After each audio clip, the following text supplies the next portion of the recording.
За сайн бацхан уу бүгдэнд өдрийн мэдээг хүргэе. Манай архаг үзэгчнэр бол мэдчихэл байгаа. Би 2 илүү 3 сард Omnition Trader-ээр бичлэг хийнэ гэж ярьж ирсэн. Одоо тэгээд тэрийг хийх гэж байгаа байхгүй юу? Магадгүй та нар энэ зургийг харсан л байх л да. Тийм ээ, миний өнөөдөр ярих гэж байгаа вебтунд нь live action-д нь болохоор Blackpink-ийн Jisoo, Mask киноны гол дүр. За тэгээд энэ хүний бол бүр хилэлтгүй мэдж байгаа байлгүй дээ, тий. За тэр ч яг гоо бид нэр киног ярихгүйгүй шүү дээ. Вебтунд орцгоо ингээд ертөнц сөнөхөд амьд гарах 3 арга л байдаг. Одоо бүх юм арилж авалгамжгүй болно. Гэхдээ нэг зүйлийг баттай гэлгэж энэ бичлэгийг үзэж л байгаа бол амьд үлдэж чадна. Хичээгээрээ. Хэдий ганцхан уншигчтай ч гэлээ төндөө зориулсан мэт 3149 бүлэг гаргаад дуусж байгаа зохиол. Ганц уншигч нь тогчоо гэ ганцаардмал залуу. Нэрнийх нь утга нь айлын ганц хүүхдээс утгыг илэрхийлдэгч. Аав нь өөрний утга болон хүчтэй бие даасан хувь хүн гэдэг утгаар нь бэлэгдэж өгсөн ч энэ нэр нь яг л хараа шиг дандаа л ганцаардмал байдалтай байгаа. Яг нь нэрэндээ ч биш л дээ. Өөрөө л гэж удаад идэв. Цаашдаа амархнаар нь Дөг явчих за. Дөг 28 настай одоо том компани гэрээд ажилтан хийдэг. Ганцхан хобби байдаг нь өөрөөс нүүр уншигчгүй зохиолыг шимтэн унших. Урдын адил утсандаас орогдошихам уншиж байхад нь ажлынх нь хамгийн хөөрхөн охин гараад ирдэг. За шар устын чинь нэг шаркал гэвч. Энэ сайхан үнэртэй хөөрхөн охин яга метронд явж байгаа нэг сонио. Уг нь бол түүнийг өргөд өгчих залуус бүр очролт гэдгийг нь бодоод чи метрогоор явдаг байсан юм уу гэж асуусан чинь. Дуг нь хулгайд алдагдсан болохоор л гэн. Шарка илүү цагаар ажил хийдэг болохоор дасгал хийх цаг байхгүй. Тийм болохоор ажлууд болон гэрлүүгөө явах замдаа дугуй унш дасгал хийдэг. Тэгж болоогүй одоо замдаа явж байхдаа Испани хэлээр татаа явж байгаа нэг хэл хөдөлмөрч хичээнгүй охин гэдгийг харуулдаг. Шаркач сонирхоод өгөөс юу уншиж байгааг нь асуухад манай хүн чинь хэлхээсээ ичээд төгтчин байжл уншиж байгаа зохиолоо хэлдэг. Угаасаа дөг хоббигоор нэг их бахархаад байдгүй. Сүүлийн 10 жилд ганцхан зохиол дүнтэй хамт байсан. Зодуулж дээрхүүл байхтааж, эсэлтийн шалгалтанд оногтааж, зэрэгт байхтааж. Гэхдээ өнөөдрийн зохиолын сүүлийнх нь бүлэг гарч байгаа. Уг нь энэ зохиол нааг гарч байхдаа зөндөө уншигчтай байсан. Бүлэг ахын хэрээр багасаар эцэст нь ганц дөөгөл үлдсэн.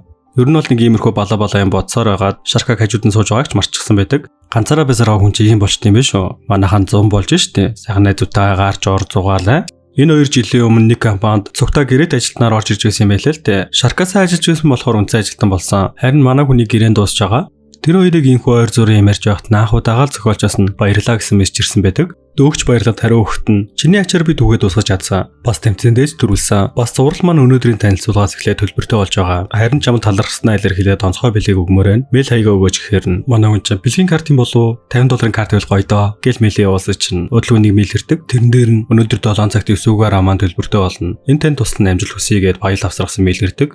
Гэтэ цаг 6:55 болж байдаг. Юу л болох вэ?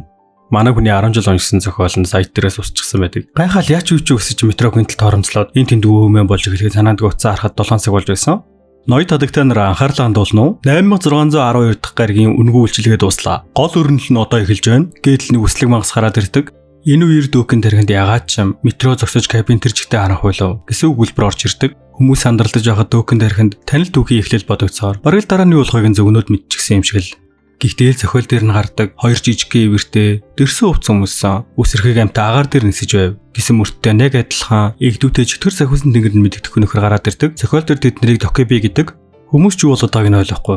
Кино хийгээд байгаа юм уу хаашаа? Би шалгалттай яарад байна хурдан явуул гэж уурлаж өгнө. Өсөн бөмбөг чимээгүй бол гэж зөндөө сануулсан ч хинч түүнийг сонсохгүй байсан тул хамгийн ядаргаатаагаас нь эхлээд тархийг нь зүгээр л дэлбэлчдэг. Бид кино зураг авалт юу юуж билээ тийм юм хийгээгүй. Бас та нарын сайн мэддэг бодит ертөнцгээд байгаа юм чи одоо биш болсон ойлгосноо. Цус нөөж эхэлсэн үг бүрэн түүний эргэлзээг ярилхан 10 жил уншсан зохиолынх нь эхлэл яг мөн болохыг ойлгож эхэлдэг. Үсэн бөмбөгч өргөжлүүлээ. Та нар өдийг хүртэл төлбөр төллөгөөр идэж ууж үржиж амьсгалж ирсэн. Одоо тэр бүхэн чинь дууссан. Гэсэн чинь нэг кинет нөхөр чи мөнгө хүсээ юу? Би хүссэн хэмжээгээр чи өгье. Над тангалтай мөнгө байгаа. Гэт тэнэгтэд байгаа нөхөр бол Шаркагийн ахлах. Нэрээ энэ Шаркагийн дугуйг нь хулгаалаад уг нь хамт өвий хүргээд өгье гэж ятаасан ч метрон суучихсан болохоор дагаа суучихсан нөхөр байхгүй юу? Үсэн бөмбөгч чи өөртөө ашигладаг мөнгийг санал болгож байгаа юм уу? Гэл гараа ганцхан хөдөлгөөд бүгдийг шатааснаа. Энэ цаас чинь танаа орон зайдал хүчинтэй байсан баг. Харин энэ ертөнцид бол ямар ч үнсэн нэгөө. Энэ бол сануулга. Чи зүгээр дуугаа сонс. Ярих цаг алга та нар ер нь өөртөө ойлгочих гээд бүх хүний өмнө цэгэр дэлгэц гаргаад ирдэг. Энийг нь зөвхөн хөв хүмүүс өөртөө л харах боломжтой. Нэгнийхээ дэлгэцийг харах боломжгүй. Үүн дээр нь үндсэн зохиол дэрлээ гэсэн байдаг. Нэг л харсаж өөрийн үндсний нотол. Нэг болон түүнээс дэш амьд биетийг ал. Англил, үндсэн, хүндрэл, F цагийн хязгаар 30 минут, шагнал 300 зоос, бүтлгүүтлийн шийтгэл, үхэл гэж байдаг. За үүнээс л даалгавар биелүүлээ зоос цуглуулан түүгээр амьдрэх ертөнц болохыг нь ойлгож болохоор байгааз. Хүмүүс сандралдаа цагдаа хууль хүчний харуу залгах гэсэн ч болдоггүй. Дөгч сандарсан Шаркад бид тоглоом тоглож байна гэж бод. Дөрмөрөө явах юм бол ямар ч асуудал үүсэхгүй гэж тайвшруулаад эргэн тойрноо ажиглахад бүгд л сандралдан майн уншиж хаалгын өвтгийг оролдож байгаа нэг нь оролдож байхад нэг хүн бүгдээ юм байцгаа гүнзгий амсгаа аваад хийж байгаа зүйлсээ болоод над руу анхаарлаа хандуул. Би бол цэрэг. Тиймээс би одооноос энтхийг удирдлагатаа авъя. Тийм ээ түүнийг ч гэсэн дүүх таньж л байгаа. Тэслэгт цолтой нэг. Тэр бас чухал дүр болохоор цэрэг гэж цааш тавьчаа. Гэхдээ л энд нэг зүйл сонирн байгааг дүүх анзаардаг. Энд цэрэг гэж туслах дүр нь ингэж зохиол танилцуулагддаггүй. Эхний өрнөл дуусны дараа гарч ирдэг. Тэгэхээр яг юу болоод байна? Гэж бодож байсан чинь нэг нөхөр ерөнхий сайд үг хэлж байна гээл. Тэгэл бүгд ороод үзсэж хүндэд дар дэрэгдээ амаргүй нөхцөл байдал үүсээд байна. Үнэхээр амаргүй. За загш тэгж хэлээгүй л те. Үл мэдэгдэх алан хөдөлгөөний бүлгийнхэн гарч ирсэн. Засгийн газар шаардлагатай гих бүх арга хэмжээг авч байна. Гээл ярьж явахад нь тархин гинтэл задарчдаг. Хүмүүс ч бүр айж явахад нь нөгөө өсвөн бөмбөгч гарч ирсэн ээ. Юу алан хэдлэг тоглоом тохов вэ? Энэ зүгээр ч нэг тоглоом гэж бодож байгаа юм уу? Тэгвэл хүндийн зэрэглэлийг нэмэгдүүлээ л да. Гэснээр үндсэн цагийг 10 минут болоод багасгачдаг. Тэгснээр бүр болоогүй. За ер нь дахиад нэг зүйл нэмчээ. 5 минутын дотор ихний аллаг гарахгүй бол энэ кабинет дотор байгаа бүхий л амьд бит устгах болно. Дөөч ийм зүйл болохыг нь мэдчихсэн ч туслах дүр нь гараад ирсэн байхад ягаад тол дүр нь гарч ирэхгүй байгаа юм болоо гэж гайхаж байхад нь арын кабинет нь жинхэнэ алан хэдлэг болж байдаг. Гэсэн чинь энэ кабинет нь юу ч болохгүйсэн тул үсэн бөмбөг. За яах вэ? Та нарт түлхэж өгөх зорилгоор би 5 минутын дотор юу ч хийхгүй бол юу болохыг та нарт харуулъя. Гэт нэг ангийн бичлэгийг үзүүлдэг. Тэнд нь хинч нэгнээ алахгүй байсан тул урдаасаа эхлээд өгөж байсан ч хойно сууж байсан нэг охин ангийнхаа охиныг боогоо алчдаг. Нэг нууц хэлэхэд та нарт энэ охин хингээж нөгөө Blackpink-ийн жисүү шүү дээ. Энэ дүрийг цаашдаа жисүүгээ явуулчих за. Ангийн ганц амьд үлдэгч жисүү. Хүмүүс чинь бичлэг үзээ сандралдаж явахад нь дөг яагаад тэр гарч ирэхгүй байна гэж стил сандарсаар нөгөө сайт руу ороод үзсэй чинь устчихсан шүү дээ. Гинтэл манай хүн чинь нэг зүйлийг санаад нөгөө мэйлэн дээр хавсаргасан файлаа нэгэд үзсэй чинь тохиол нь бүрийн ихээрээ байж байдаг. Манай хүн чинь бүр шок. Исуга дээр амьд гарсан хүн болгон тодтолтой болдог. Тэр тодтолтой нь холбоотой чадварч бас өгдөг. Яг л тоглоом шиг. Тэрийг уншиж санаад өөрийнхөө тодтолын дэлгэцийг харах гэж унших боломжгүй байна гэдэг. Тэгэл ямар новшн болоод байна гэж файлаа гаргаад уншсан чинь таны тодтол идэвхчлээ. Та одооноос илүү хурдан уншиж чадна. Гэл бичиг гараад ирсэн чинь төв хормын дотор зохиолынхаа эхний бүлгийг уншаад дуусгачдаг. Тэгэд эхний бүлгийн уншиж дуусаад нэг зүйлийг ойлгосон нь үндсэн зохиол дээр гардаг үйл явдал нь арын кабинет буюу 3707-д болж байсан байдаг. Тийм болохоор л одоо гол дүр гарч ирэхгүй байсан байх нь шүү дээ. Бас мэдсэн зүйл нь юм бол өөрсдийн кабинетээс нь 2 хүн л амьд үлдсэн байдаг. Бурхангүй газрын бомб гал сурны хичээр нэг сурагч настай эмэгтэйг алах гэж зодож эхэлдэг. Мэдээж амьд үлдэх 2 хүнийх нь нэг нь энэ дүр. Амьд үлдэхэд гол дүрийн хамгийн том дайсан болохоор хэмжээний тийм сайко гарцаа. Нөгөө амьд үлдэх хүн цэрэг гэдгийг та нар ойлгосон л байлгүй гэмгүү зэрэг таалуурч. Энэ хүүхэд гүйлгээ ухаан сайтай нөхцөл байдалтай амар хурдан тасдаг тийм хүүхэд. Ийм нөхцөл байдалд бидэнд дөр сонголт байхгүй. Аль эсвэл халуул бидний аим утганы нэрэн дээр байхад хэн бидний буруутгах юм? Та нэр мэддэг ертөнц аль хэдийн сүрцэн шинэ ертөнц эхэлж байна гэл зэрлэг. Эдгээр үгсийг сонссон хүмүүс ч үхэхгүй тул бүгд л имийг зодож эхэлдэг. Манай хүний хувьд бол өмнө зүгээр л уншигч байсан. Зүгээр л үзэж байхад тэр эмгийн ихний хохирогч болно. Хэрвээ тэрийг аврах юм бол зохиолд өөрчлөлт гарч тэрний мэдээ зохиол устчих вэ гэж бодож байхад нь Шарка аврахыг гүөхийг нь хараад шууд л болиулаад чамайг аврах гэж очиход нь улангасан хүмүүс чамайг ч гэсэн алчуулъя гэж зоогоод өөрөө хөдөлдөг. Яагаад эрт хөдлөөгүй вэ гэх юм бол хүмүүсийн зэрлэг балбууд зангаас сайсантай биш. Өрнөл өөрчлөлт хийгэж айсантайч биш. Зүгээр л яг зөв цаг мөчийг нь хүлээж байгаад яг тесрэл болохтой зэрэгцэн хүмүүсийн анхаарал сулрах тэр мөчийг ашиглаа шууд л очиод цагаан устыг мөрөгчдөг. Үнэндээ цагаан устыг түлхээд эмээг аварсан юм шиг харагдаж байгаа жинхэнэ зорилго нь өөрөөсөн байдаг. Нэг шавьж тэжээдэг хүүхдийг өмнө харсан байсан ба нэг шавьжийг нөгөө өөр үлсэн шавьжнуудыг навангуудаа та нар над хүний аллаа гэд амьд үлдэхгүй. Над хүний аллаа гэд дараа нь яах юм? Тэрний хэлснээр бол хүн болгонд нэг хүн алах хэрэгтэй гэсэн биз дээ. Тэгээд тэнийг нь алах юм. Хажуудхаа юу? Гэсэн чинь цагаан ус хажуунаас нь мэдээ чам шиг азгүй амьтныг л ална штэ. Гэсэн чинь хүн алахгүй амьд гарах боломж байхад даалгавар дээр нь хүн биш амьд үетэйг л алах гэсэн байсан. Гэт нэг зарцааг өргөсөн чинь хүмүүс бүгд л түнлөө надад өг гээл дайрахт нь манай хүүг найх хэрэгтэй штэ. Гэсэн чинь бүр доглоод энийг дэдэг за. Дөөч өөрөө нэгийг нь бадснаа. Үлдснийг Шаркагийн зүг шидчихдэг. Эхний аллаа амжилттайгаарч дөөг шагналын 300 зоосыг авдаг. Хайрцаг дотор 3хан шавж байсныг нь харсан цагаан уст. Чи зүгээр өөр аргаар өгч болох л байсан шүү дээ. Зүгээр л хүмүүсийг амьдралынхаа төлөө хэрхэн дэмжиж байгааг харахыг хүссэн дээ шидэв өстэй. Гээл нээгцэв. Нэрэ тэндээс бас нэг зүйлийг нь мэдж авдаг нь нэг хүн нөгөө хүнийхээ дүрийн мэдээллийг харах боломжтой байдаг. Хурд, хүч, тодтол гээд хэрэгтэй зүйлсийг нь бүгдийг нь мэдэх боломжтой. 3307 дахь кабинетэд байдал шал өөр байдаг. Энд нэг хүн бүгдийг нь алсан. Харин энд бол бүгд л шавж хайж цагаа басгасаар цагаан устын хувьд бол эмээг л үргэлжлүүлэн зүйлдүүлсахаар улаарч байдаг. Дөг түүний зохиолын турш ямар нэгэн болохыг нь мэдж байсан болохоор зогсоодог. Гэсэн чинь нөгөө цагаан ус ч ууралсандаа зохих гээд далайсан чинь амар хүчтэй зогсчихдог. Өөрөө хүртэл шок. Энэ бол босгоч гэсэн тодтолгын чадвар. Үүнийг мэдэн цагаан устч өөрийгөө төгсгээд итгэжсэн. Эмэгнийг хаяад дөөкийг алхаад бүр чичрээ дараад идэг. Манай хүн ч арай гэж болтонгаа их зүйлийг бодоод байсан чинь гинтл. Та өөрийн левеллэг чадвараа нээлээ. Бүхнийг мэдгч уншигчийн үзэл гэсэн бичиг гараад ирдэг. Энэ чадварыг манай хүн өмнө зохиол дээрээс нэг ч удаа харж байгаагүй ба зохиол баг багаар ажилд орсон гэлтэж байгаа л мэд. Цагаан уст бүх чадлаараа зохих гэж хичээсэн ч дөөк бүхэл хөдөлгөөнийг нь урьдчилж уншаад болтоод байдаг. 2 минут үлдсэнийг хараад цагаан уст эмэгнийг алах гээд улаарахт манай хүнч ийм хүний зохиолыг давуулахгүйгээд хамаг чадлаараа л хичээдэг. Гэсэн ч нөгөөдг нь утга гаргаж ирээд бараг л алжчихдаггүй. Шинэ ертөнцид сул дорой нөхөж хүчтэй амьдардаг. Гэхдээ би ч таа дэлхийн угаасаа л ийм байгаагүй гэж юу. Манай хүн чи эмээг жаах хоолтолонгуудаа шавьчны өндгүүдийг гаргаж ирээ базчихдаг. Алсан амьд бийт болгоныхоо тоогоор зоос авах байсан болохоор дөг 2700 зоостой болдог. Тэгэл зоосоо хэрхэн ашиглахаар сургалт авах гэхэд манай хүн тэр нь ямар хэрэг болох вэ? Тэрийг нь алгасан гутаа төсвөрөө бүр левел 1-ээс 10 хүртэл нэгсгчдэг. Цагаан устын бүх чирээ зоосоо утах нь огт нөлөөлөхгүйргүй хэмжээний бат бөх үйтэй болсон байдаг. Манай хүн ч бүр гүйлээвэр дийлэхгүй. Энд үхэх хүн би биш харин чи. Цагч багассаар цагаан ус цандран хамаг хүчээрээ дайрсаар нэг л мэдгэд цаг дуусч энэ кабинаас 5 хүн л амьд үлддэг. Оо энд чи юу болоо вэ? Төсөөлөг үзүүл байх чинь хайлтал олчод ирсэн байхад гэл үсэн бомбо гараад ирдэг. Үндсэн зохиол 1 дууслаа. Амьд үлдсэн хүмүүсийн тоо 5. Цэрэг, шарка, хийгээл ер нь энэ хүүг лавгагаа явчихдөө. Тэгээд ахлах болон дөг. Дөг цагаан устыг үхээс өмнө өвдөг дээрээс өрөөд амгууж байсныг нь бодоод түүний зөв байсан. Би тэр хүмүүсийг авч болох байсан. Гэхдээ өөрийгөө буруудахмаар байвч би яаж юм тайм байгаа юм бол ягаад ч мотолтол өөрийгөө энд байгаа гэж итгэхгүй юм. Зохиолол уншаад байгаа юм шиг санагдаад байгаа юм. Гэт бодоод ичсэн чинь дөөхөд ахин та эсэргүүцэл хөгжүүлэх боломжгүй амьд биетийг алсан тул зоосны толыг нь хураан авлаа. Танд 3500 зоос байна. Их хэмжээгээр алсан болохоор хүйс тэмдэгч цол авлаа. Мөн нэмэлт шагналуудыг тооцож байна. Тухайн мөчөд метро хөдлөн тэдний нүдэнд өөрсдөө мэдэх ертөнцийн сүрэн өөр аратанлаг ертөнц болсон байхыг хардаг. Гадаг шархт 8 шигтэй далаа могонууд байгааг харсан хүмүүс жааж байхад дөг. Тохиолынх нь өрнөлтөй холбоотой биш л бол дайрахгүй болохыг нь сайн мэдэж байдаг. Бас нөгөө жижиг үсэн бөмбөгч хөөх одны ортнууд 21 байна гэж баярлаад байгааг нь хараад аргагүй дээл гэж бодож байдаг. Одны тоон сувгт орж ирсэн одны ортнуудын тоог харуулдаг. Одны орт гэдэг нь зохиол дээрх хамгийн нууцлаг биетүүд ба Токобигийн сувгийн үзэгч нарыг хэлдэг. 21 үзэгчтэй чанал гэдэг нь бидэнд баг санагдаж байгаа ч энэ өсөн бөмбөгнүүдийн хувьд бол нэлээд их тоо. Цагаан устын үхлээс болооч тэрөө баг зэрэг алдаа зан самбар дээр таны шагналыг тооцоход бүлэгдэж байна гэсэн бичиг гарч ирсэн. Харин дөөкийн байгаа байдал нь хэд хэдэн ортны ордод таалагдсан болохоор 500 зоос өгдөг. Манай хүн чинийг нь хараад үзүүлбэр таалагдсан гэж найдаа. Зугаасаад л байжээ. Удахгүй та нар өөрсдийнхөө амиараа төлбөрийг төлнө гэл амар нухацтай бодоо байжсэн шарка зүгээрөө гэхэд нь шууд л уучлаарай би хөршин эмэгтэйг аварч чадсангүй гэлж үжиглэж байгаа юм чам. Шаркаш дөөкийг шавчнуудыг өрлөн шидсэн болохоор амьд гарсан гэдгээ мэдж байгаа болохоор түнд баярлснаа илэрхийлдэг. Дөг харин амьд үлдсэн лавгаа дээр очиод чи надтай нэг баг болох уу гэж асуудаг. Энэ түүнийг сул дорой гэж өрөвдсөн дөө биш. Нэг зүйлийг мэдж байгаа болохоор л энэ бүх дөөгийн уяхан сэтгэлтэй үнийг хайрлаж байгааг нь харсан одны ордууд 200 зоосноос эхлээл ханд үлдэж өгдөг.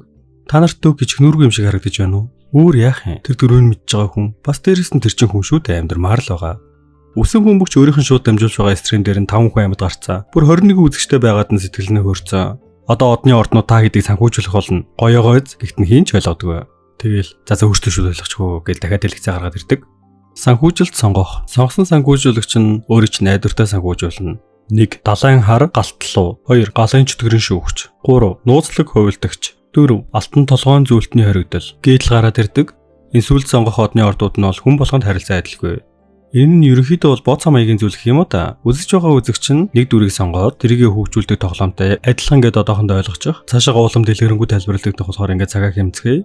Дөөгд 4 одны орд санал болгосон бол Шаркад 2 одны орд санал болгосон байдаг. Ер нь бол нэг дүрийг санхүүжүүлэх одны орд гарч ирж байгаа гэдэг нь азтай байгааг илэрхийлэл зарим хүнд нь тийм аз байдаггүй. Дөг өөрт нь байх дөрвөн нэрийг хараад хэн болох талаар нь санах гэж хичээнэ. Учир нь одны ордууд өөрсдийнхөө жинхэнэ нэрийг ашигладаг. Өөрийгөө төлөөлөх нэрийг онцгой шиг сэжүүр байдлаар өгдөг. Тэгэхээр дөгийг санхүүжүүлэхийг хүсэж байгаа одны ордууд бол нэгт далайн хар галтлуу. Тэр бол дүрийн эхлэл хэсэгт маш сайн төвшөө өгсөхөөр санхүүжилт өгдөг. Тэр маш их хүч өгснийхаа хэрээр эрүүл ухааныг нь авч галзуурладаг. Хоёрт галт чөтгөрийн шүүгч. Шууд нэрээр нь бодох юм бол чөтгөр гэж бодож болохч. Галын шүлтүр ашиглагч. Архангел Урел. Яг сайн талын одны ордууд дундаа хүчрэхэг бас баян. Гэтэ дэмжиж байгаа хүмүүстэй хитрхи хязгаарлалт тавиад байдаг. Гуравт нууц хувилдагч. За энэ нөхрийг зохиолоо бүрэн мэдж байгаа дөөгч танихгүй байгаа болохоор алгасчээ. Дөрөвт алтан толгойн зүйлтний хоригдол. Дөөгд энэ ордны орд санал тавьсанд бүр итгэж өгдөг. Тэр бол дээд тэнгэртэй тэнцвийз хүчрэхэг мэрэгэн ухаантай сүм үхэн. Тэр таягаараа ганцхан далайхтал хэдэн зуун дүрийг алдаг. Бас аян буулгахад хэдэн мянган мангасуудыг устгаж байсан хамгийн хүчрэхэг одны орднуудын нэг. Бүгд сонголтоо хийж дуусны дараа өсөн бөмбөг. За дараагийнхаа зохиолыг бэлчээд ирээ. Хүлээж байгаарай гэж даалга болдог. Та нар дөөгийг хэнийг сонгосон гэж бодож байна? За дараа хэлээ. Хийн ч угаасаа таахгүй. Дөөгч ихнээс нь бүгдэнтэй танилцаж эхэлнэ. Цэрэгч дөөгийн ачаар хүн алаагүй, амьтаа алсан учраас сайн хүн хэвээр үлдсэн. Түүнийг хэр хүчрэхэг бас гол дүрийн багт орохоор нэгэн гэдгийг мэдчихсэн болохоор шууд л өөрийн багт авах хэрэгтэй гэдгийг маш сайн мэдж байдаг. Гэс нөгөө ахлах нь бүрэн дээр нь зогсноо сайн байна шинэ ажилтаа. Ноохин гэдгийг мэдж байна уу? Гэхээр нь тийм ээ гэл нэрээр нь дуудсаж. Бөөн сүр ах цахаа хүндэлдгөө би чиний ахлах махлах гэж одоо л ахлахын гэдэг дарамтлахад үзээд идэг. Тэгэхэр нь шууд л амаатат гэсэн чинь шок. Тэгэд юу болоод байгааг ойлгохгүй байгаа мó гэж зад цагнаад бүгдэнд нь болсон зүйлсийг логик дараалтайгаар тайлбарлаад итгэлийг нь олж аваад одоо эндээс гарцгаая гэсэн чинь бүгд нэрээ мүү гэж ирүүн молт. Бүгд л тийм амар мангасууд гадаа байхад гарахыг хүсгүй нь ойлгомжтой шүү дээ. Гэвч арын кабинд байх ганцаараа амьд үлдсэн үлдэгч хаалгыг өшөглөөд бараг л орж ирэх гээд байдаг. Яралтай зүхтий гэсэж тэрнийг сайн хүн биш гэж чи яаж мэдж байгаа гэд ахаарна. Тэр кабинд байгаа бүх хүнээ алаад ганцаархан амьд гарсан хүн. Та нар түнтэй уулзмаар байна уу?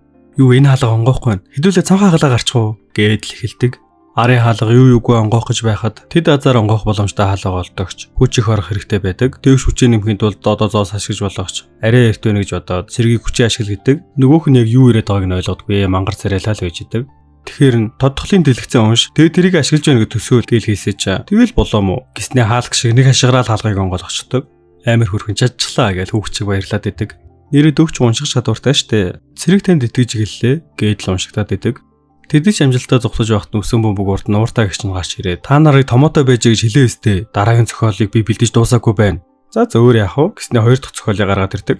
Нэмэлт зохиол, зүхтах, ангилал, нэмэлт, хүндрэл, давах нөхцөл, нурсан гүрээр явж огсоо буудал руу оч. Цагийн хязгаар 20 минут, шагнал 200 зоос, бүтлгүүтлийн шийтгэл, хоосон. Шаркат дүүгэн чинь нурсан гүр хэцээ штэ. Гэхдээ гүр бүтэн байгаа юм шүү. Гэтэн зүгээр гүйлгэн.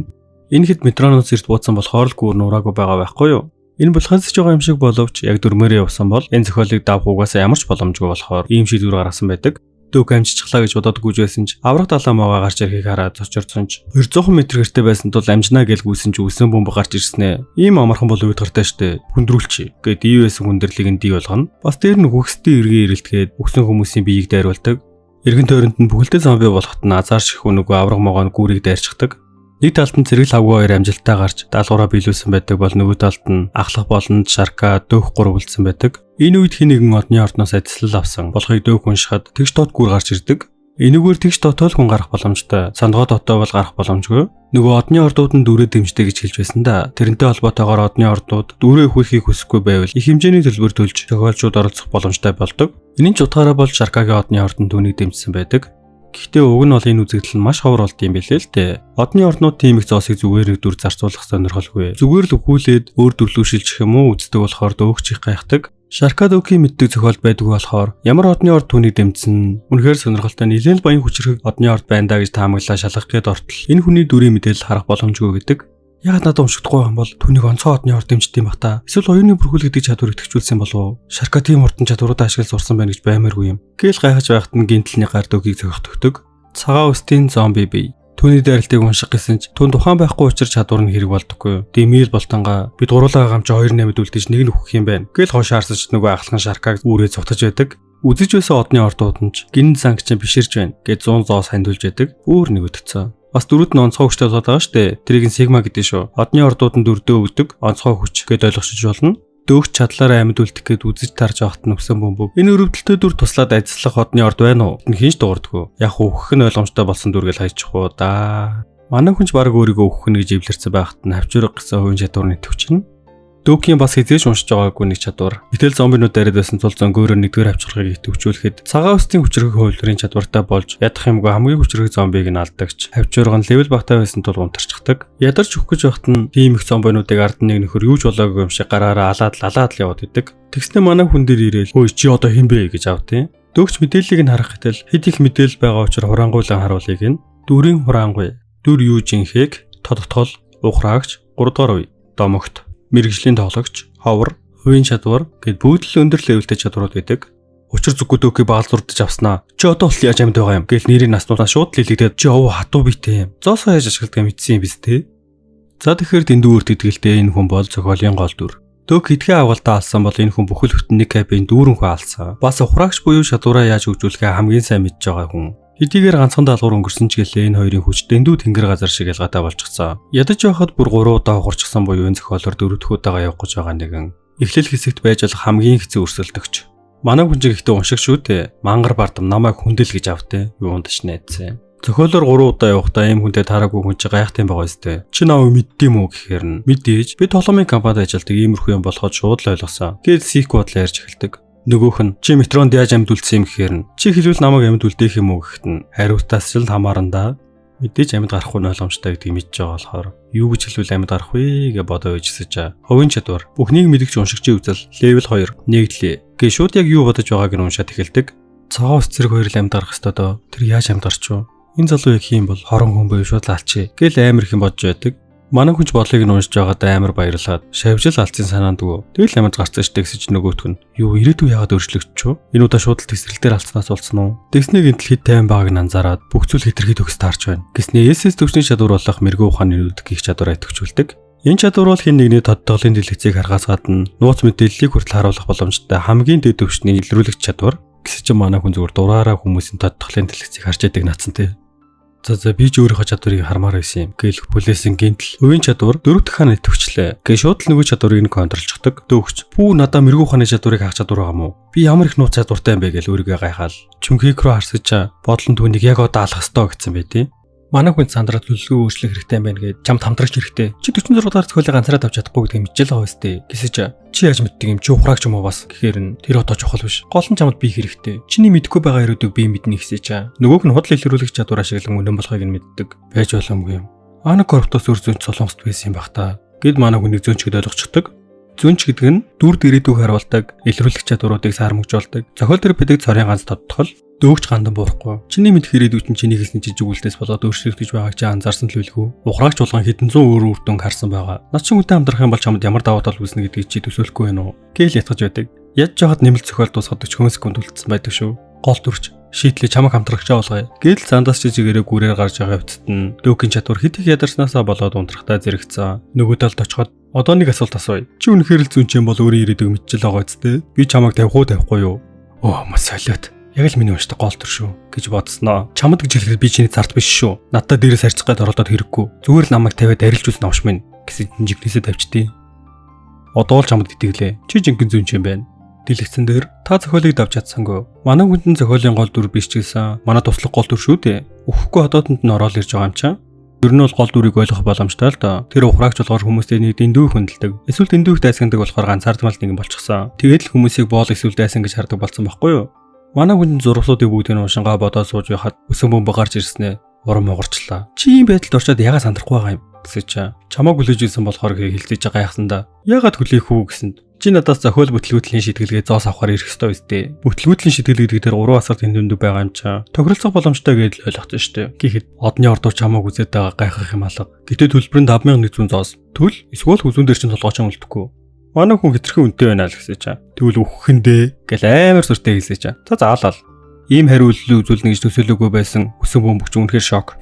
Дөөкөс болоод л одны орднууд стримийг нэх үзэж байгаа шүү дээ. Зүгээр хүлэх байсан бол ирэхгүй гэдгийг мэдчихсэн болохоор шууд сүрдүүлээд эхэлдэг. Нөгөө өсөн бөмбөгч ураг минь хүрээ зүрхлэн гинэ. Гээл сүртэд уурсачаа. Доод төвчний Токоби бихийн стрим чинь хэрвэн да. Гэтэн юу миний нэрийг яаж? Чи чинь нэг мөнхөн байж яаж энэ бүхнийг мэдээд байгаа? Одны ордуур хүртэл гайхсан сэтгэлдлүүдийг үлдээгээд божигнаж эхэлдэг. Дөөкч чи стримээ унтраагаад надтай нэг ярилцаад үстэй. Гээ зөвхөн Токоби нэрийг л ашигладаг нууц холбоогоор хэлдэг. Ийм амир хүн чинь шууд сонирхлын татна штэ. Шууд сувгаа унтрааснаа. За тэгээд юу гэж гэдэг.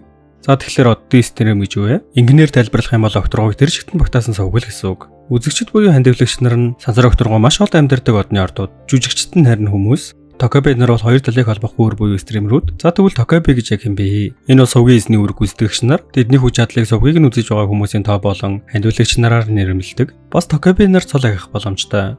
Доод зэрэглэл, дунд зэрэглэл, агсан төвшин болон Токобигийн хаан манай өсөн бөмбөгийн цолол мэдээ доод зэрэглэлийн нөхөр. Дөөкч тэрэн дээр тоолтыг хэмэж байгаа болохоор чи хамгийн шилдэг стример болмоор байна уу? Магадгүй хаан ч юм уу? Чамд адтай гэрийг хийх бодол өрөхгүй байна уу? Би чамд Токоби нарын хаан болгож чадсан штэ. Гээл гараа сунгасаж нэрээ магаа гэсэн харцаар харж яснаа. Шолоод энийг дундаг. Манай хүнд метронд одны ордуудыг санал болгоход нь би та нарыг хэнийг сонгосон бэ таагаараа гэсэндээ одоо хариултыг нь хэлье. Хэнийг ч биш. Үсэн бөмбөгч өөрөг чинь би санхүүжүүлэх боломжгүй штэ тэнийгээ наа чи боломжгүй гэсэж хин ч ямар санхүүжүүлэх гэсэн. Надад зоос биш чиний сувгал хэрэгтэй. Гэд стрим гэрээхийг санал тавьдаг. Стрим гэрээ гэдэг нь одны орд болон Токоби хоорондын гэрээг хэлнэ. Токобигийн сувган дээр одны ордууд дөрүүдийг хөтлөөд мөнгө олно. Хариуд нь сувгийн эзэн болох Токоби олсон мөнгнөөс нь шинтгэл авна. Үсэн бөмбөг бүр уурлангуудаа ядаж чамд дэмжих ордны орд байхгүй үстэй гэсэж. Тийм ээ. Тэр цмалч надад зөвшөөрөх хэрэгтэй. Чи ер нь одны орднууд яагаад одны стримийг үздэг гэж бодож байна. Над хандивлагч нарыг ч хоёрхан бүлэг болгошиж болно шүү дээ. Эхнийх нь зугаалсан тул сувг үздэг. Нөгөөх нь харин санхүүжилт хэрэгтэй дөрүүдийг хайдаг. Чи сувгаа хөгжүүлмээр байх юм бол тэр хоёр бүлгийн нэгийнхэн шаардлагыг хангах хэрэгтэй тийм биз дээ. Тэгвэл чи бодоод үзтээ маш сонирхолтой дүр. Дээрээс нь бүр одны ордод хайралгүй болохоор сонгох боломжтой тийм дүр. Нэрээ тийм. Чааг одоо одны ордод суугаасаа гэ бөө юм болж байгаа бах та. Ухраагчийг эсэргүүцсэн дүрийг сонирхохгүй одны орд баймааргүй юм. Гэхээр суугаа нэг л харсаж чаа. Тэр үнэхэр зөнчин бах та. Хүүшээ сууг нь яач юу? Тэр өгцөн үү? Гэл баах одны ордод бөө юм болж байдаг. Манаг унчаа. Чи зүгээр л надад итгэхэд амаа юм гэхэд миний хийгс нэг л хий. Би чааг хаан болгоно. Тэгвэл яаж бүтлгүүдлийнхаа 5100 доосыг төлөх гэсэн чаа. Үгүй би бүтлгүүтэйгүү. Одоо ирэх ёстой доо гэсэн чаа. Нууц зохиол, удирдагчийн алуурчаа, ангилал, нууц, хүндрэл, A+, нөхцөл, далаамаагааг алаад зуухт, хугацаа, 10 өдөр, шагнал, 9000 зоос, бүтлгүүдлийн шийтгэл, үхэл. Үсэн бөмбөгч. Хүндэт одны ордууд минь цээрүүр унчих шиг боллоо. Би зөрөө унтраагүй шүү. Би хинтэш давуу ирэх болгоогүй. Тэгэх юм бол би устсан шүү дээ. Гээд тайлбарлаж явахт манай хүн. Үсэн бөмбөгийг сүрдүүлж агаад стрим өгний дэлгүүрийг нээгээд зөвхөн Токебенерийн л дэлгүүрийг ухаа зогсож байдаг. Хайсан юмнууд нь эртний луугийн зүрх, төвшин эсэс, тайлбар, эртний луугийн манаагаар бүтээгдсэн зүрх, дуусашгүй их манааг өөртөө агуулсан. Хэрэглэгчид суулгах юм бол тамийн галыг нээн. Үн 1,500,000 зоос. Тэгэл агууч өдрөөнүүдийг хай гэсэн чаа. Үсэн бөмбөг. Чи яаж юм домгийн юмнуудыг бүгдийг мэдээд байгаа юм бэ? Гэл нөхөрх асуудаг. Нүгэ хариултан зүгээр сүртэй сонсогддог нэрнүүдийг л хэлээд байгаа штэ гэж авдээ. Гэтэ авсан юмнууд нь 4 удаа шүлс, 4 удаа эврэл байдаг. Нэрээ тийм. Үсэн бөмбөг дөөхийн салыг зөвшөөрөөгүй байгаа шүү. Зүгээр л нууц цохилыг давчих юм бол гэрээний нөхцлүүдийг хоёр талаас ярилцгаар болсон. Үсэн бөмбөгч. За явлаа. Чамайг л ганцаархан харгалзаад байна гэж байхгүй гэ явуудагдаг. Дөөш нөгөө шүлсээ авсан эвэрнүүдтэй дүрхээд ходоодны хүчлийг гарахаас өмнө хандан зоогдож амьд гарахтаалны гарна гэж тэмцэж эхэлдэг. Ходоодны хүчил бол тоглоом биш. Тэнд байсан төмөр зүйлсээс эхлээд бүгд л хайраад урссан байхад манай хүн аригжил үлдсэн байдаг. Үсэн бөмбөгч гарч ирснэ. Солиотой нууц цохиолыг хэлснээс хойш 4 өдөр өнгөрсөн байх ба арай гэж тогтож байсан дөөг хунахтаа зэрэгцээ. Та нууц цохиолыг давлаа. Шагнал 9,000 зоос авлаа. Та 7 дугаар түвшний магсыг алсан анхны хүн боллоо гэж дахин 1000 зоос өгдөг. Үсэн бөмбөг болоо одны ордууд дэлгүүрээс авсан зүйлсээ хэрхэн инфалгаар ашигласныг гайхан. Энэ шүлс чинь тэгэхээр энэ хүчтэйг төсвөрлөдөг байж таарч байна уу те? Мэдээгүй юм биш. Дөөгийн 4 дахь хаан гэж чадвар нь бүх өвчнийг нь бас байхгүй болгоод байсан байдаг. Дөг шууд л үсэн авраг могоо цөмийг хайж олсноо. Энийг дэлгүүрт дуудлага худлаан тавьчих. Яаж мэдээд байгаа энэ гайхаад л эснэр хийнгүүтээ. Хүндэт одны ордуудаа сурчлагын дараа уулзъя гэж сурчлага тавьснаа.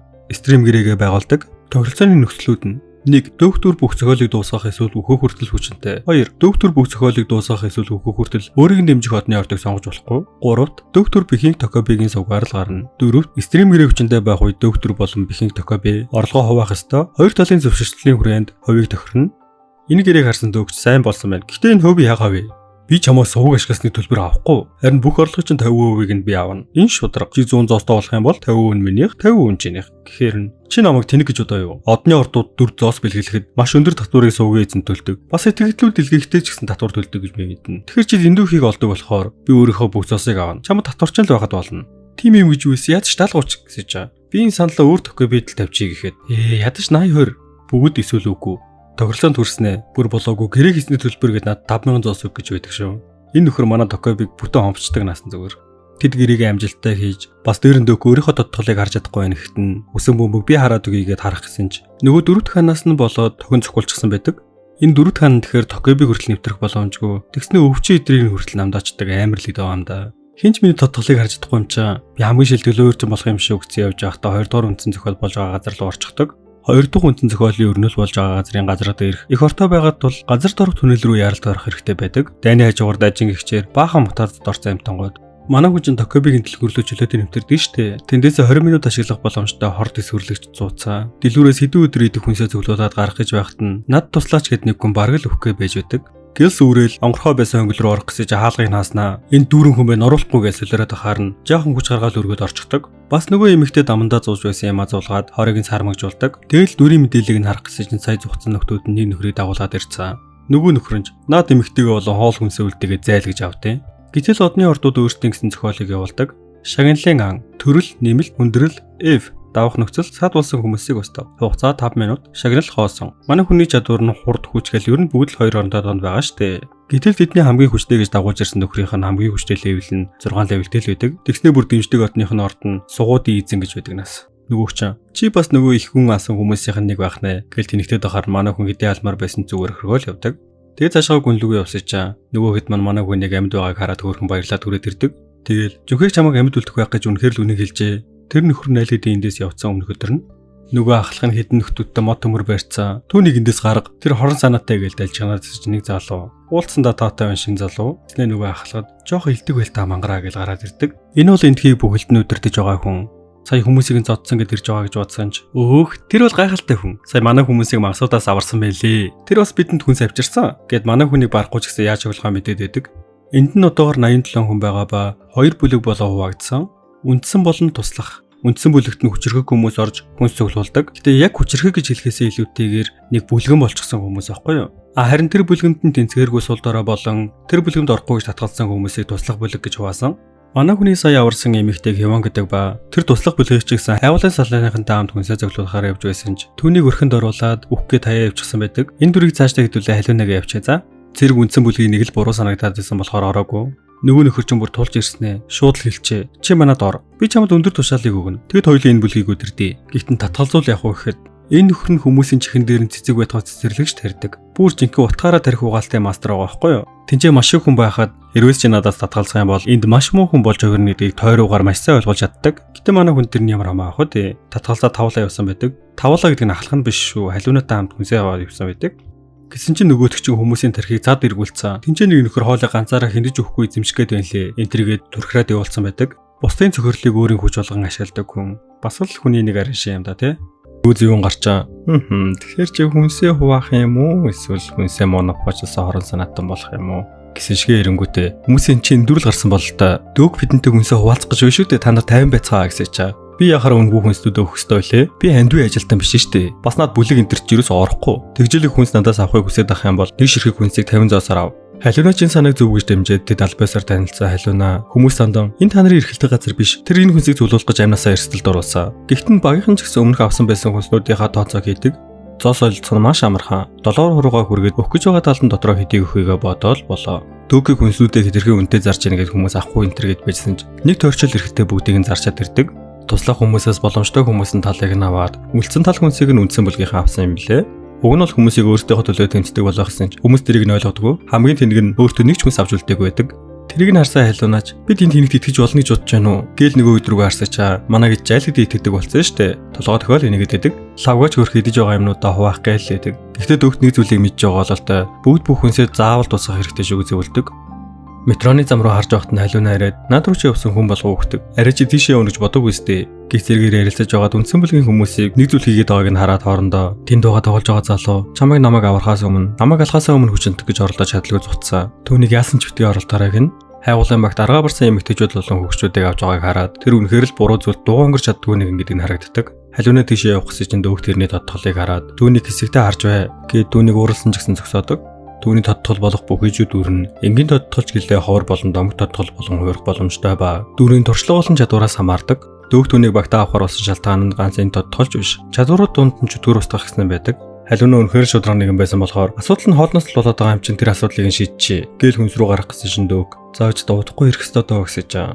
Энэ сувгийг хариуцсан Токоби сахилгын шийтгэл авсан. Гэтэл нэг сандарсан Токоби гараад ирдэг. Тэгснэ хүнс цуглуулах боломжгүй боллоо. Бүх хүнсийг устгалаа гэдэг. Манай хүн нэг юм мэдээд байна гэж хэлсэн шүү дээ. Бас болоогүй дахиад нэг мэдээлэл ирсэн. 8 төлөвлөлт төлбөр 2 дахь хүнсийн зохиолыг давтал үргэлжлэх ба төлбөр төлөөгүй тохиолдолд үхнэ гэдэг.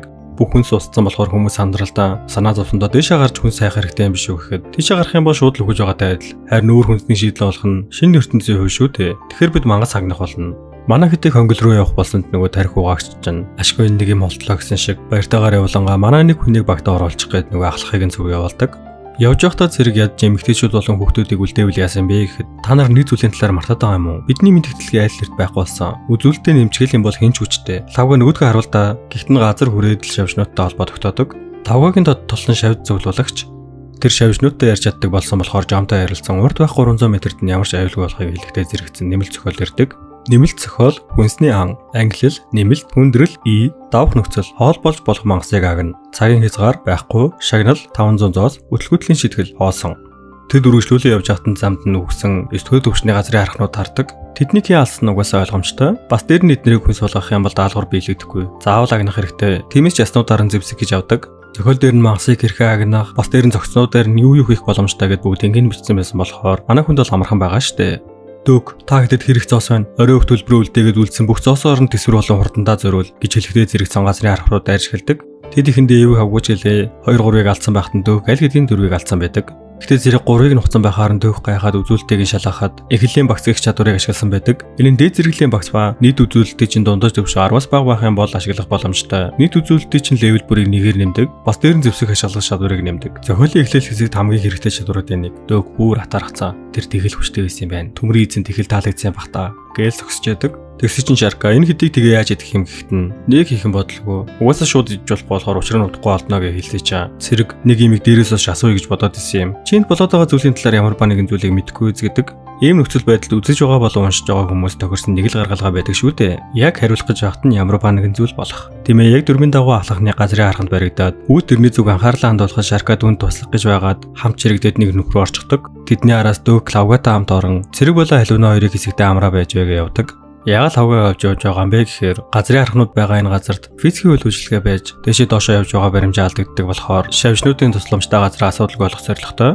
Лавгач анзаарах сэдэ болохоор ахлах болон Шарка хоёрыг мангас жиргээ явж байхад албаар явуулсан юм шиг юу ч ихгүй хараа зогсож байсныг харсан байдаг. Дөгч түүнийг ухаантай болохоор юм нуухт имий гэж үзээд газрын архны зуршил нагнасаа ангаа өрөндөө хадгалах бас өрөндөө өнтэй ховор зүсийг нуудаг. Яг ахлахыг бол авч явна гэж мэдчихсэн л да. Харин Шарка хамт чирэгчин гэж өрөөс төсөөлсөнгөө урамчаа уурсан уу гэхэд үгүй та худлаа ярих та муу юм байна. Та зүйлийн шуналтай байсан бол намайг метронтор аврахгүй байсан шүү дээ. Бидэнд итгэдэг. Одны ордуудаж нөлөөлсөн зээлгэнцээ дөхийг тэднийг аврахын тулд худлаа сэтгэлийн атуужилтай юм шиг харагдах гэлээгээл ямар мундаг юм бэ гэд 200 зоос хэдэр хариулаад идэг шүү. Дөг тэр өгнүүдийг сонсоод ухаалаг гэдгийг мэдж байгаач ялчгүй хүүхдэр юм байна ухааны бодоо байсчихсэн чи та бурхан юм уу гол дүр юм уу гэж пал хитл асуудаг. Харанхууд байгаа нэг талаараа азуулж дөөгийн царайны хөврлийг нууж чадсан. Дөг өөрийгөө гол дүр бурхны айлын биш гэдгийг хэлээд гэтээ гол дүрүүдээр татаарахдаг гэхэд ямар ба нэгэн зүйлийг мэдж байгаа өстэй төсөөлсөн сайхан болох уу гэн дөөгч түнд юу гэж хэлэхээ мэдэхгүй тэмээлхээс үржүүл хэлдэггүй. Тэдний гүүрэнд очих үед газрын архнуудын эрдэнэсээс гадна ахлах Шарка хоёрыг хүлцсэн байдаг. Нөгөө тэнийг ахлах нь энэ бүхэн чиний буруу чи метрон сугаагүй байсан бол би энэ тэнийг балан юмнууд ч утгалахгүй байсан юм гээл тэнийхэд өрлөж арлаад бийж ирдэг. Ханаахан ард нь байх ханлуу гарт байх чадаа шидэхэд ханаас нь их хэмжээний эфир гарч харгал бий болдог. Энэ зүйлээс нь үүдэн харанхуй хамгаалагч гэх 8-альчиг хэрнээ үхлийн хөтөч шиг нэг юм гараад ирдэг. Дөөгч тэрийг тоосон юмгүй нөгөө хоёрын хүлээцийг суулгахад нөгөө чинь сая л тэдний хүн байна шинэ тоодог. Энэ бол 7 дугаар төвшний чөтгөр төрлийн мангас. Чөтгөр төрлийн гэдэг нь адилхан 7 дугаар төвшний мангасууд дундаа хамгийн хүчрэх гэсэн үг.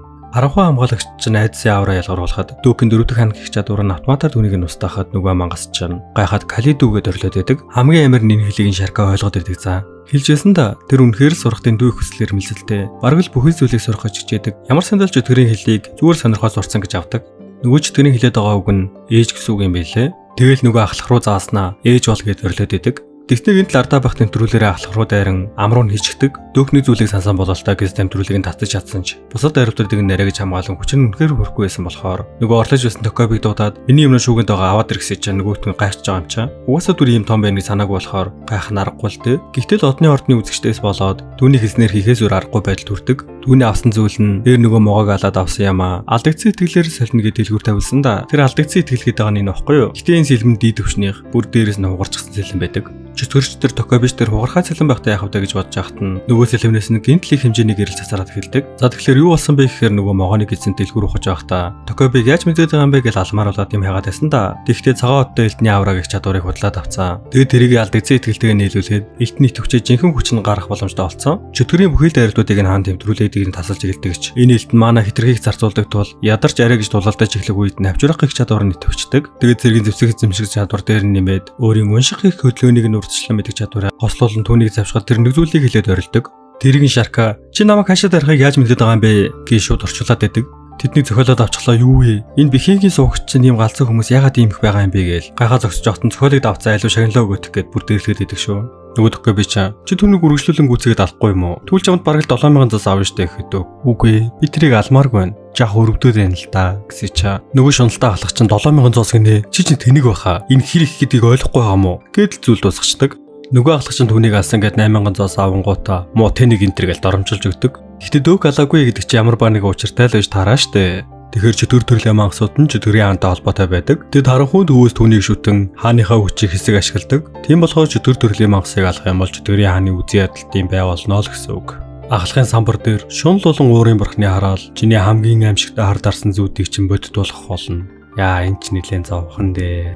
Манай гэдэг эрдэнэсийн агуулгыг онгойлгож Шарка маана нүтг богоовж лавга төмөр бомба авдаг. Харин дөг маана тогоо авдаг. Яагаад ийм суз үсүүд байна вэ гэхээр гол дүр аль хэдийн ирээд хүчрэхийг зүйлсийг нь авчихсан байхгүй юу? Тэгээд л баг хогнууд нь үлдчихсэн байгаа нь. Нөгөө манан тоогоороо дөөгч нь архнуудын махыг ансаж ам үнэхээр гоё амттай байдаг. Нөгөө ахлагч хөөрхөн амтын шалтаа бууцсан. Би ч гэсэн идэж болох уу гэж гад идэж байгаа юм чаа. Бас дээр нь Шаркагийн ачаар тэр эрдэнэсийн савн дээрх бичээсийг мэдж авдаг. Санамсаргүй зүйлсийн хайрцаг. Манайха харж гэнэ үү? Ийм болохоор л хэл сурах нь аягүй чухал ахна штэ. Хэрвээ хэлгүй байсан бол юу хийснийг нь мэдэхгүй өнгөрөхнө штэ. Хэрвээ гол дүр энэ хэлийг ойлгодог байсан бол жинхэнэ эрдэнэс нь энэ хайрцаг нь өөрөө болохыг ойлгоод аль хэдийн аваад явцсан байхгүй юу? Манай хүн ч өөрт байх хэрэгцээгүй болсон зүйлсүүдэд дотор нь хийгээд хаасаж гэрэлтэж байгаад нэг сэлэм гараад ирдэг. Энэ хайрцгийг нэг л удаа ашиглах боломжтой. Гэхдээ энэ хайрцгийг тоглоомоос өмнө хасчихсан л юм билээ л дээ. Учир нь доод түвшний зүйлсийг хийнгүүтээ өндөр түвшний юм болгоод ахаар чин хэд их хүчний харьцаатай болчихно. Гарч ирсэн элтэн нэр алдагдчихгүй итгэл, төвшин, одны ордны артефакт гээд юутаж бүр одны ордны түвшний зүйлтэй болчихдог. Тэд буцах гэсэн цайны чөтгөрөөс болоод бүхий шавжнууд дэлбэрчихсэн болохоор аргагүй болчихлоо гэсэн чинь лавга юу энд нэг байна гэснээр гинтлнүүд нь гэрэлтснээ хамраас нь тусгаараад хөшчихдөг. Дээр байгаа авраг нөхөртэй золдоод холбогдчихдгүй. Азар дөг тэрийг нь анзаараад боловлцдаг. Харин Шарка надад тус болох чадвар байгаа юм байна. Би сая хулгайлагдах үедээ уцаа уяад амжчихсан. Үнийг дагаад явах юм бол гарчих нь гэхээр дөг. Чиний тодтолчин юм бэ гэд асуухт нь уушлараагаа хариулдгүй. Дөг шууд ойлгонгуудаа сайн байна. Хиндэж бити тодтолоо хэлээрээ. Энэ чиний аюулгүй байдалтай шууд холбоотой шүү гэдэг. Шаркач бас нэг одны орттой гэрээ хийчихсэн. Тэр нилээн хүчрэхэг Шаркаг бэлтгэх гээд байгаа нь хэлбэдэг. Нэрээ тий. Ягаад дөг тодтолын дэлгэцийг нь харж чадахгүй байна вэ гэхээр Шаркагийн дүрэн дөөгийг авраагүй байсан бол цохол байхгүй байсан тул ямар ч хүчилтгүй нэмэлт төр хэдий дүрэн бижилттэй болсон ч гэлээ одны ордон гэрээ хийнгүүтээ мэдэгдэх ямар ч боломжгүй болгоцсон байхгүй юу. Хэрвээ Шарка тэрийг өөрөө мэдэгдэх юм а шууд л өгөх нь гэж өрн дөөг таамаглаж байгаа.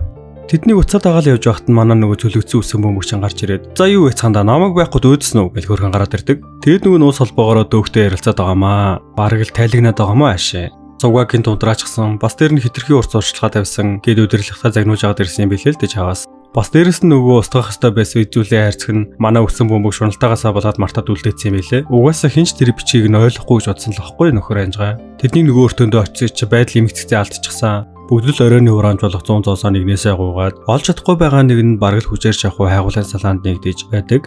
Хайгуулын салаанд орж байна гэдэг чинь үндсэн бүлгийн хүмүүс зүгээр л очиж үхээ зоос болж байна гэдгийг нь мэдж байгаа айлунаач. Уурлан тэрний содтол нь итэвчид бараг л бэлэн болсон байдаг. Нөгөө ядаргаатай хүн төрхөрдөг чадвартай яриа нөхөрчин гарч ирэнгүүтээ чи хамгийн их зоостой үстэй. Тэдэн чи туслаач гэдэл зөвхөрсөн хүмүүсийг дүнлүүд өрхөрч байгаа юм чи. Тэдгээр хүмүүс тэрүү туслах юм бол бараг л 2000 зоос үнэгүй өрчихнэ. Харин эсрэгээр туслахгүй бол жинхнээс амуу хүн болно. Тэр ч үнэхээр ухаантай маа гэж бодож яснаа. Ойлголоо. Та нар надаас зоос авахыг хүсэж байгаа юм биз дээ. Гэтэ би яагаад та нарт өгөхгүй вэ? Гэхэд нөгөө нөхөрч яагаад гинэ? Чи хамгийн их зоостой нүстэй. Яагаад хувааж болохгүй гэж. Чи хүмүүстээс хамгийн сүүлийн зоосыг нь авчирчихсан хүнсээрээ авчихсан шүү дээ. Тэгээл хэлсэн чи хүмүүс түүний зөв зоосыг минь буцаагаад өг. Миний зоосыг өг. Ерөөсөө түүнийг алаад авчихъя гэж бүгд дайрдаг. Тэрэд ирж байгаа хүмүүсийг дөөгүй л хараа зогсоод дээ. Хамгийн ихэн дайрсан хүнийх нь гарыг нь таснаа. Ямар өрөвдмөр юм бэ? Та нар намайг ийм байдалд орсондоо буруутаад байгаа юм уу? Харин дайрсан хүмүүсийн тодтолын дэлгэцийг нь харахад үзүүлэлтүүд нь үнэхээр өндөр байдаг. Тэрийг хараад хүний бодломж баталгаажин та нар над нүдэ нэгэж та нар бүгдөө яг адилхан гараа насгэлсэн. Тэгсэг хэрнээ та нартай харьцуулахад энэ хүмүүс чи их зоостой илүү хүчтэй байгааг анзаарахгүй байна уу? Бас тэр намайг энэ анх ирэхэд 87 хүн байсан шүү дээ. Одоо 50 хүн. Үнэхээр л хүмүүсийг хайгуулын багт яваад мансуудад идүүлээд байна гэдэгт итгээд байгаа юм уу? За та нар итгэж болно. Тэгвэл ягаад тэдний бүлгээс нэг ч хөөхгүй байгаа? Бас дээр нь тэр хүн алах юм бол зоос авдаг гэдгийг яаж мэдээд байгаа? Бодоод үзтээ та нар гэдэл нөө дайрж өссөн хүмүүсийг үндсэн бүлгийнх нь хэсэг дайруулдаг. Харин энэ өмнө үеэр халуунаа өөрийг нь оролдож өссөн хүнийг алахад тодтолны ажил жинкнээсээ мангасыг сэрээдэг. Түүний тодтол бол муу үлийн шүүгч. Ингээд албан ёсоор шүлтийн цаг эхэллээ. Ямар ч эргэлзээгүйгээр буруутан бүрийг цаадлан эцэст нь нөгөө шар устгийг ч алдаг. Халуунаа өөрөө юу хийсний гайхан өөрөө сайж байхад нь дөг гэрснээ зүгээрдээ зохиол дөнгөж эхэлж байна гэд гараа сунгадаг. Өнгөрсөн шөнийн үйл явдлаас амьд үлдсэн 5 хүн өөр зам их хөөсөн бол дөөгийн бүлэгт албан ёсоор халуунаа нэмэгдэж тэд зам өрөө хөөсөн. Ахлах харин хаашаа ч малга болцсон л хэлээ. Тэднийг явж байхад халуунаа дөхөд гэнтлэмэ 500 зоос өгснө. Өчигдөр хамгийн их зоосыг зөвлөсөн хүн бол би. Ганцаараа авах шудраг бус гэж үзээд би бүгдэнд нь адилхан хараацсан шүү. Яг хөө тэрний хувьд л хамгийн их зоос зөвлөсөн тэр ах л да. Яг үнэндээ бол өчигдрийн дулааны үеэр хамгийн их зоос зөвлөсөн хүн бол уг нь бол дөг штэ. Ягаад гэвэл үзүүлэлттэй тулаан болсон болохоор сувагт 8 их зоос орж ирсэн. Тэгэл өөрийнхөө хувийг үсэн бөмбөгөөс авсан байхгүй юу? Хэдгэж 23050 зоос. Дөөгийн орлогоо нэмэгдүүлэх хамгийн том их усүр бол үсэн бөмбөгийн суваг. Үзэлтийг нэгсэхийн тулд үзүүлэлттэй тулаануудыг харуулах хэрэгтэй. Тэрэнд нь харин дараагийн зогсоол яг тохирохоор үндсэн зохиол номер 2 ангилал үндсэн өндрөл давх нөхцөл хонглоор явсан эхний хамгаалтын бүсэд амьд үлдсэн хүмүүстэй уулз цагийн хязгаар байхгүй шагнал 500 зоос бүтлгүүтлийн шитгэл хоосон Дараагийн хамгаалтын байршил бол чөмөрөө буудал. Манай хэд иртлээ маш их газрын харахтад тулцсан болохоор их л ядарсан. Тийм болохоор очих ёстой буудлаасаа нэг буудлын өмнө амархаар болдог. Тэнд нь хэдийгээр үхсэн архнууд болон өсөн хүмүүсийн зохицос байсан ч гэсэн дараагийн үндсэн газраа очиход амарч чаднагсан баталгаа байхгүй болохоор өөр ялтай. Гэхдээ тэнцээ байгаа зохицнуудыг анзаархад газрын харахнаас олж өгсөн шархнууд ерөөсөө биш. Тийм учраас ганц магасаа сайх биш. Хүнээс ч бас сайх хэрэгтэй гэдгийг бүгд ойлгосон. Нөгөөдийгээ сайхан амарч явахтан дөг хидээ ортоо агартаж жилээ дэшээ гарч өөрийн уншиж байсан юм арай гэж болоод урдан залбирч байсан шууд л хоёр руу очдөг. Манай хүнийг буцаад ирсэн юм ээж явахтан дотоод толбоор өсөн бөмбөгч ч юм уу галзуу юмтай одны ордны шүтэн нэг нураалаа одоо ч таамах зөөр өнгөрөх юм уу тэнийг илцүүлээ гэж жинхэнэ утгаараа өгүүлж өгдөг. Ер нь бол бүх шүтэнүүдэд төлөөлөгч одны ордных нь хүчин битүүмжлэгдсэн байж байдаг. Битүүмжийг нь суллах юм бол тухайн одны ордын шадуур юм уу эсвэл эд зүйлийг нь авах боломжтой. Тэмжиж чөмрөө ороход дөхөд агуул амын чадвар хэрэгтэй. Тэгээ уг нь бол мөргөл энтер үлдээ зүү замаар нь авах боломжтой байсан л та. Гэтэ ингээд хитрхийг цаг орох байсан болохоор хамгийн товчоор нь хийсэн байхгүй юу? Тийм болохоор л урлаад байгаа.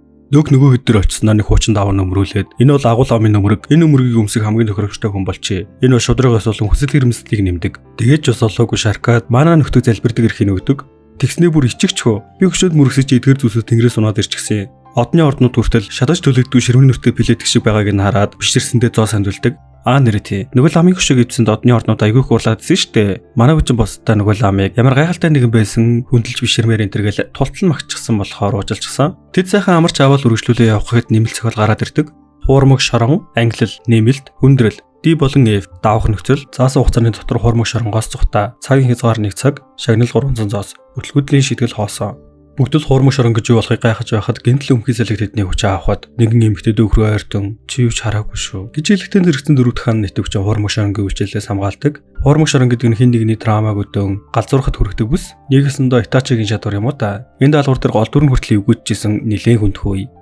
Багийнхан лугаа харсаж уучлаарай ээжээ гэл нөгөө талд нь цэрэг бий гээл. Бүгд л нэлээ оройчсан харагдаж байгаа шаркаа зүлгсэн залбирлынхын нэрхий ачаар шаркаа зөв зүгээр харагдчихадаг. Дөгч баярлаад энэ утааг устгахын оронд өөрийг нь хамгаалж өгөхийг гуйгаад нэг гүнзгий амьсгаа авснаа дахиад нэг чадвар болох хорон санааг устгахаа итгэвчүүлдэг. Яг дуусаж явахтан травман дахид баригдсан нүдэн улаанаар эргэлзээ халиуна чин дөгийг бараг л алах шахна. Азаркис халиунаг ухаан алдуулчаад үргэлжлүүлэн их усүр болох 8 дугаар төвчнээс үсний төрлийн бие үзэглүүдтэй тулалдана.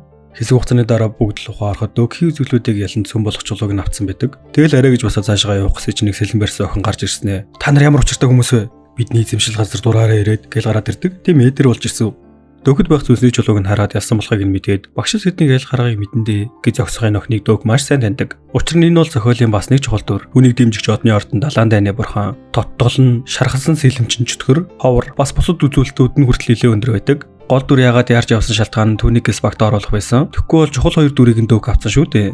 Тэр ирээдүйн дайнд тулаан чухал үүрэг гүйцэтгэнэ гэдгийг мэдчихсэн болохоор гэсэл үйлдэл хийсэн байгаа нь.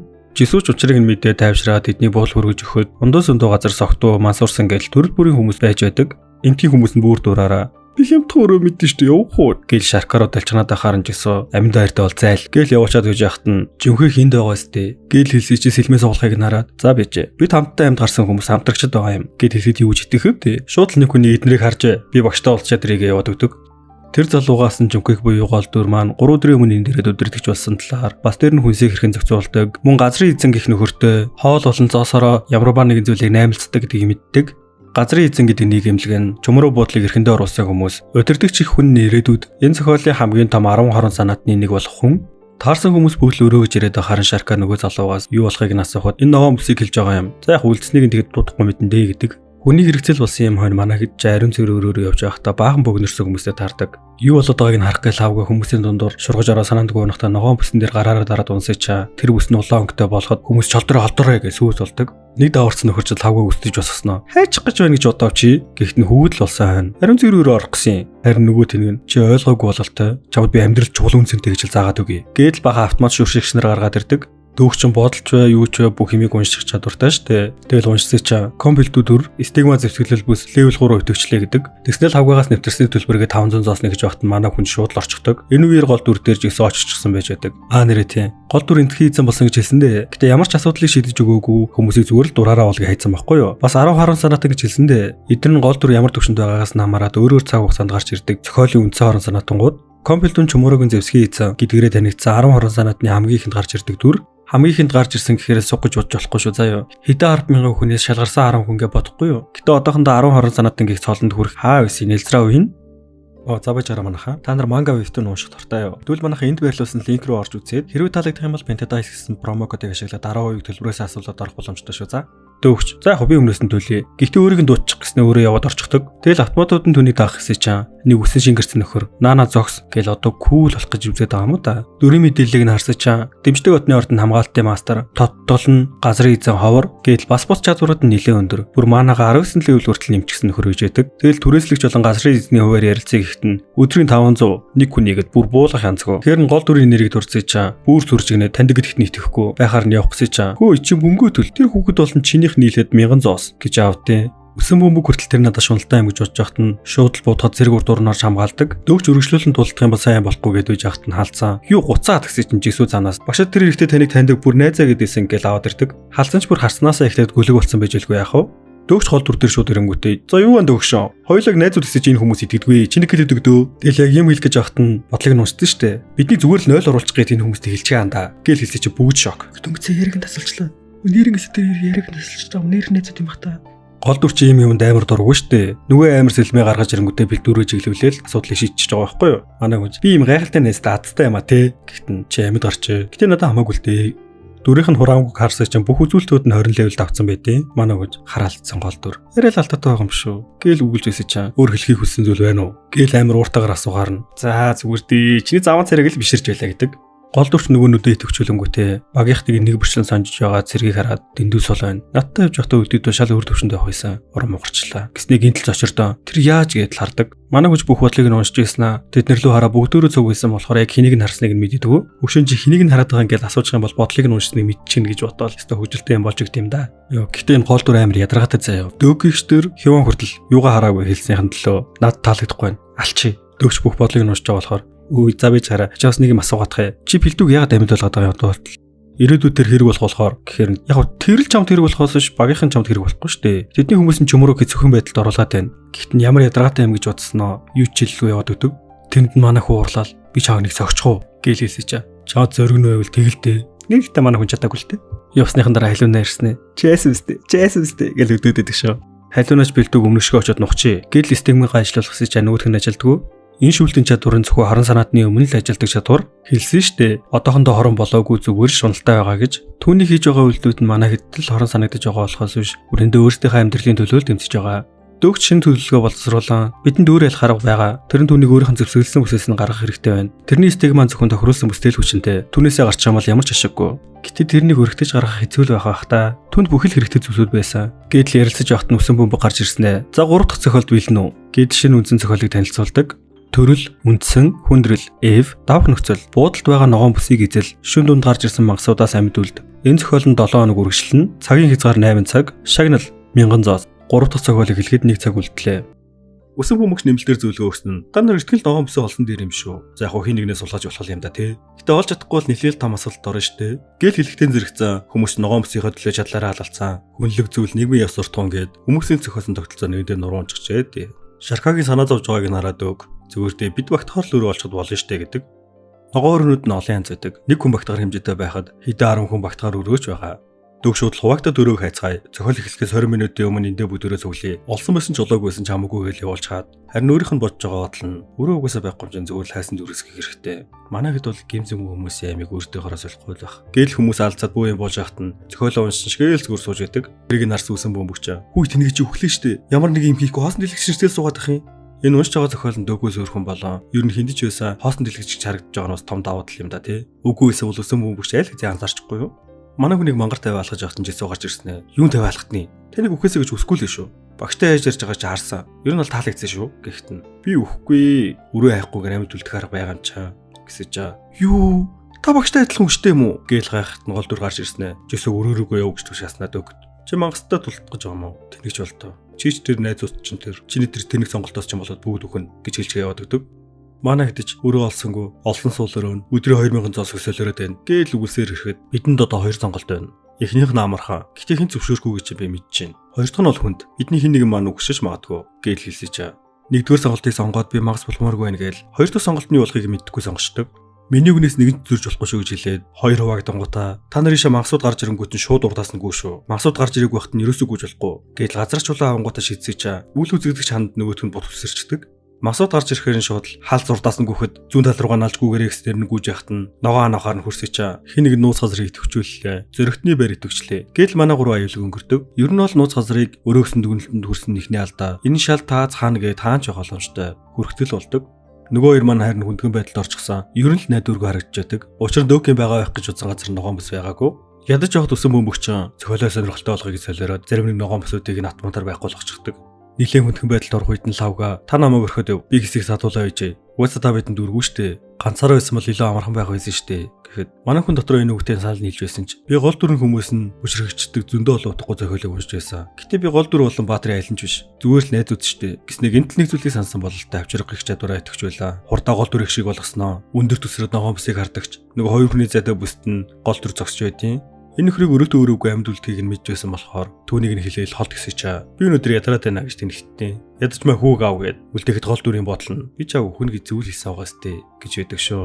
Максуудаж түүнийг бүч авч лавга түүнийг өвчлээ гэж бодохтой зэрэгцэн гол дүр түүнийг дайралтын дөртөөс өмнө амдаа зэлгсэн зүйлийг харцаа. Тэр түүнийг яаж мэддэм бол гэж их л гайхдаг. Авуулсан их магсан дундаас зэнхэр гэрэл гэлсхийн ор мөшөрөө итвэглээ. Тас өмс боллоо. Гээл дөг хөвчвэ гэж. Өгчөд түүний эрдэндээ харсан хамгийн ихний зүйл бол өөрийнхөө хизээ санахгүй гэж хамгийн гүндээ бошилчихсан байсан. Ээж нь аавыг нь алсан нь харагдах хэцүү хүмүүж. Гэвтэл дөрөвт хангийн нууцлаг чадвар нь жаахан оройтсон жилээ азар үгүй болгодог. Нөгөө ламын хөшөөг болгож тавихтаа авсан бас нэг зүйл нь сүнсний жолоо. Энэ жолоо хэрвээ хэрэглэх юм бол хэсэг хугацаанд үл үзэгдэгч болж энэ ч түүнийг харахгүй бас биеийг нь мэдрэх боломжгүй болгодог. Золиос нь ихтэй хэрэглэгчийнхаа хамгийн гүнд нөх драмагийн сэтрээгээд тэнд нь үрдүүлтээж тэр чигтэн тарчлааж алдаг. Азар дөрөвт хангийн чадварынхаа ачаар хэсэг тавьширсан ч нүдэн улаанаараа эргэлзэн гадаад хүүхэн чи биш байна гэж артан зогсож байдаг. Дөгчин гэдгийг нь гайхаад гэс дүрийн мэдээллийг нь харахад маш их мэдээлэлтэй байсан болохоор хураангуйл гарч ирдэг. Яг л гол дүр шиг. Энд чинь нөгөө алтарч зүүнч буюу анакорпт ч юм баггүй юу. Гэхдээ энэ дүрийн чадварууд нь бүр үнэхээр төгсцөө юу. Энэ дүрийн чадваруудаас нь л үндэслээд зохиолч нь дөөх чадваруудыг өгсөн юм шиг байгаа.